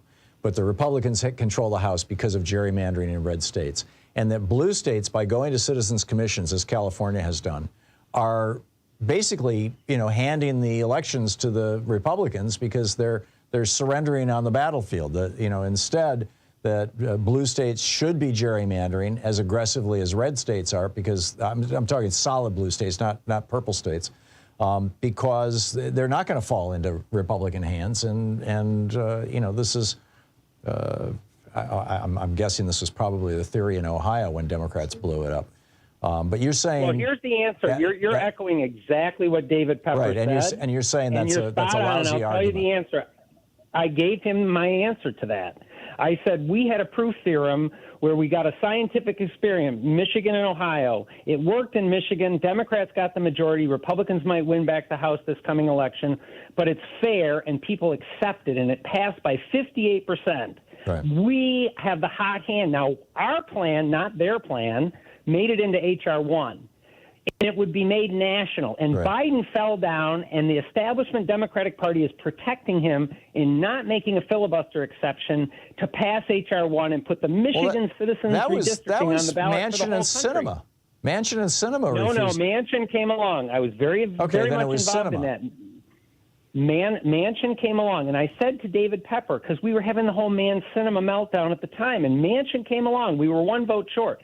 And I said, Sinema's going to be out. She started as the Green Party. She got bought off. She's out. If they don't campaign for the right solution, and if the establishment Democratic Party allied with the corporate funders are not forced out of the way, like they are when you have grassroots movements, you will never get a filibuster exception. You will never get Michigan citizen redistricting, and we will be stuck in this partisan grind all over the country as long as the eye can see. Yeah, I get it. Okay, Patrick, thank you. Fascinating. Fascinating stuff. It's 47 minutes past the hour. We'll be back with more of your calls in just a moment. Stay tuned.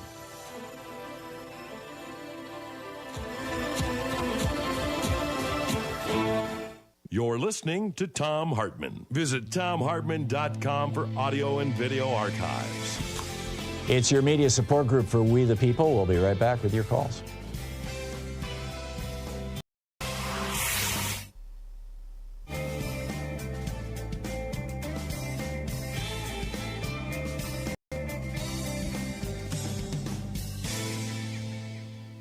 And welcome back. Claro in Redway, California. Am I saying that right? Yes, sir. Hey, what's up? Well, first, I want to just thank you, like everyone does, for your amazing presence on the air and everything that you share between you and your viewers. Thank you. And I've been listening to your show and watching your show for a long time. I'm 77 years old. I dropped out of society. I'm one of the early hippies.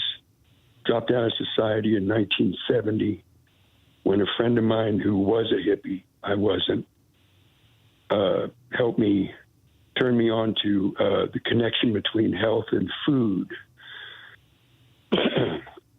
And anyway, I won't go into the details, but so I'm calling to comment on the connection between health and food, because a number of your callers every day are lamenting COVID or any of these other illnesses and worse.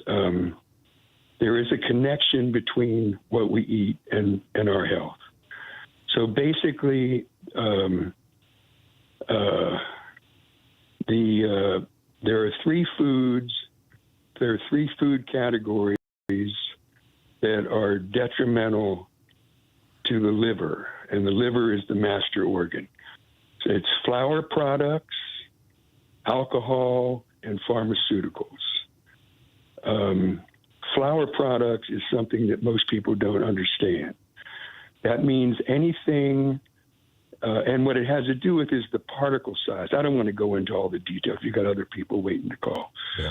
But I'm just asking people to think about the fact that what they eat is connected to their health. Yeah, and it's you fuel. It's like today, saying, I'm going to pour water in my gas tank. I mean, it's not going to work. You've got to have the right fuel. Claro, thank you very much for that. Les in Glendale, California. Hey, Les, what's on your mind today? Hi, I was calling in response to the woman's query about COVID vaccination for her mother and how long to wait after getting it. Right. I'm not a doctor, but I do play one among my friends. And I have been really trying to keep up on all the research on COVID, and I have a doctor friend in San Diego, and I've also talked to my doctor about it. To jump to answer her question, supposedly, if you actually have COVID, you are sort of protected, immune for maybe 3 months to 6 months after getting it. Yeah. So you wouldn't need to get... The Cleveland Clinic says to get your vaccination as soon as you get out of quarantine. And that if you have, what was the 90-day provision, Sean? Oh, and if you had monoclonal antibodies as part of your therapy, then you have to wait 90 days.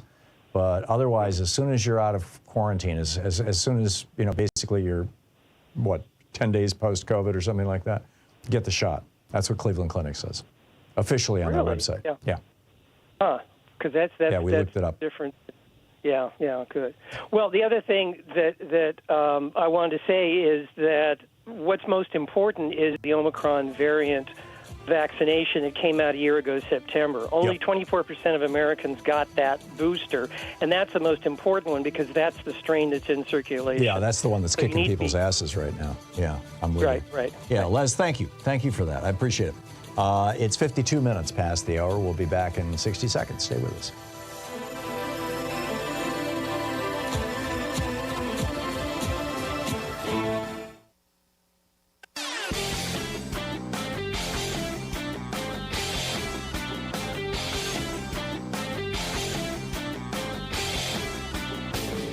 Help support progressive radio. If you're listening to us on a commercial station, call their advertisers and let them know you're listening. If you're listening to us on Pacifica, one of our many nonprofit stations, please support them when they do their fundraising drives. Thanks for supporting Progressive Talk Radio and tag you're it. There is a long history of right-wing, conservative, Republican-appointed Supreme Court justices becoming liberals, or at least becoming reasonable.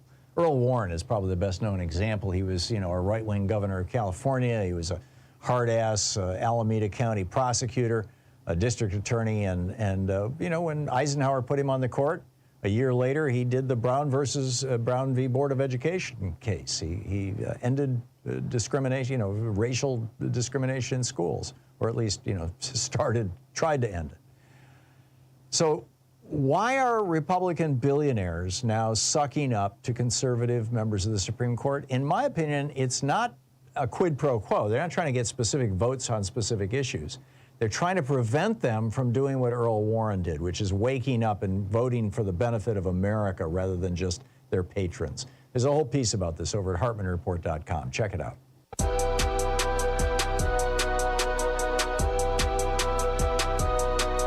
Welcome back. Ralph in Rome, New York. Hey, Ralph, thanks for listening to WMNF. What's on your mind today? Tom, thanks for taking my call. A couple hours ago, you asked about the fairness doctrine. You said you'd like to leave it up to your elected representatives. No, I'd like to see the fairness doctrine back. I just don't think it's the big deal that most people think it is. Good. But the fundamental point I wanted to make is, for the last 2 hours, you've given example after example after example of how America is not, in fact, a democracy. Gerrymandering is one great example. Your entire show is about how we fail to be a democracy. We are an oligarchy. It's not the same oligarchy that the Russians have, but we are not run by the people. I'm not disagreeing with you, Ralph. Jimmy Carter said that on this program 7 years ago. He said America is no longer a democracy. We're just an oligarchy with political bribery and people expecting favors for donating money. He attributed that to Citizens United, as do I. In 1976 and 78, when the Supreme Court legalized political bribery and allowed corporations as well as billionaires to bribe politicians, that's when this really got bad, although there have been periods in our history where it was awful, leading up to the 1890s, leading up to the Sherman Act. But, yeah, so what's your point? Or was that your point? You referred to it as a democracy, and sometimes you do, and well, we're still a democracy. You make the other point. We're still a democracy, but we've become largely an oligarch regulated, or it's a democracy where the body of the democracy is being wagged by the tail of the oligarchy, and I'll leave it at that. Ralph, thanks for the call. Caroline in Dayton, Ohio. Hey, Caroline, what's up? Oh, hi. I thought you might get a kick out of this. As far as issue 1 goes here in Ohio, on Sunday I went downtown to do my early voting, to vote no, of course. They had tables set up in the parking garage, and, of course, there was quite a long line, too. But there was a no table and a yes. There were like 4 old white men at that table, all crunched up together, shoulder to shoulder. Nobody was even going over to talk to them or anything. That was the yes table? I just thought was kind of fun. Pardon me? And that was the yes table with the 4 old guys? Yeah, that was white the guys? Yes table, yeah. Yeah. Yeah, they were all shoulder to shoulder, crunched up behind this it's probably regular-sized your table. local Right to Life group. It's amazing. Right. Yeah, and they were they looked kind of sad, really. Yeah. But they deserve it. So was the vote no table, staffed and active? Oh, yeah, it was very active. Yeah, that's great. A lot of people were. That's great. Yeah. Caroline, thanks for the report from Ohio. I appreciate it. Fascinating stuff. Thanks so much for being with us today. We'll be back tomorrow, same time, same place. In the meantime, don't forget democracy is not a spectator sport, even when you're kind of an oligarchy. So get out there. We still have a say in things, right? There's still large chunks of democracy left in America. If it wasn't, we would not have a lot of the great stuff that's been happening in this country. So get out there, get active, tag you're it. We'll see you tomorrow. Have a great afternoon.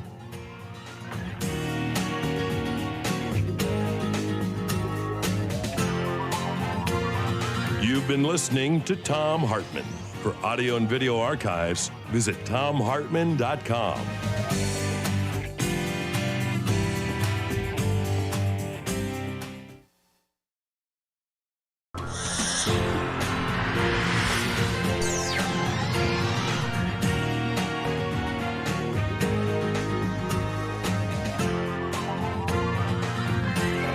We say fight back!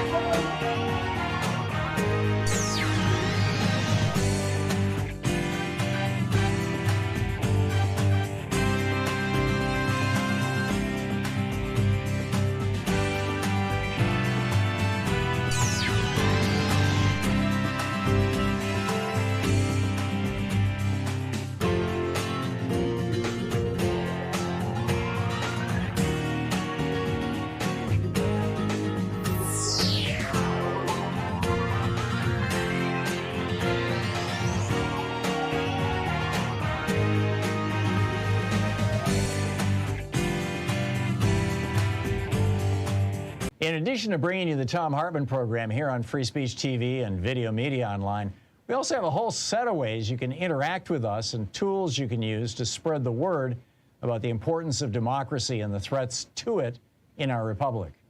First, there's your daily homework. Sue Nethercutt puts together a daily email newsletter that has a link to every story I discuss on the air, so you can find my sources and you can share them with your friends.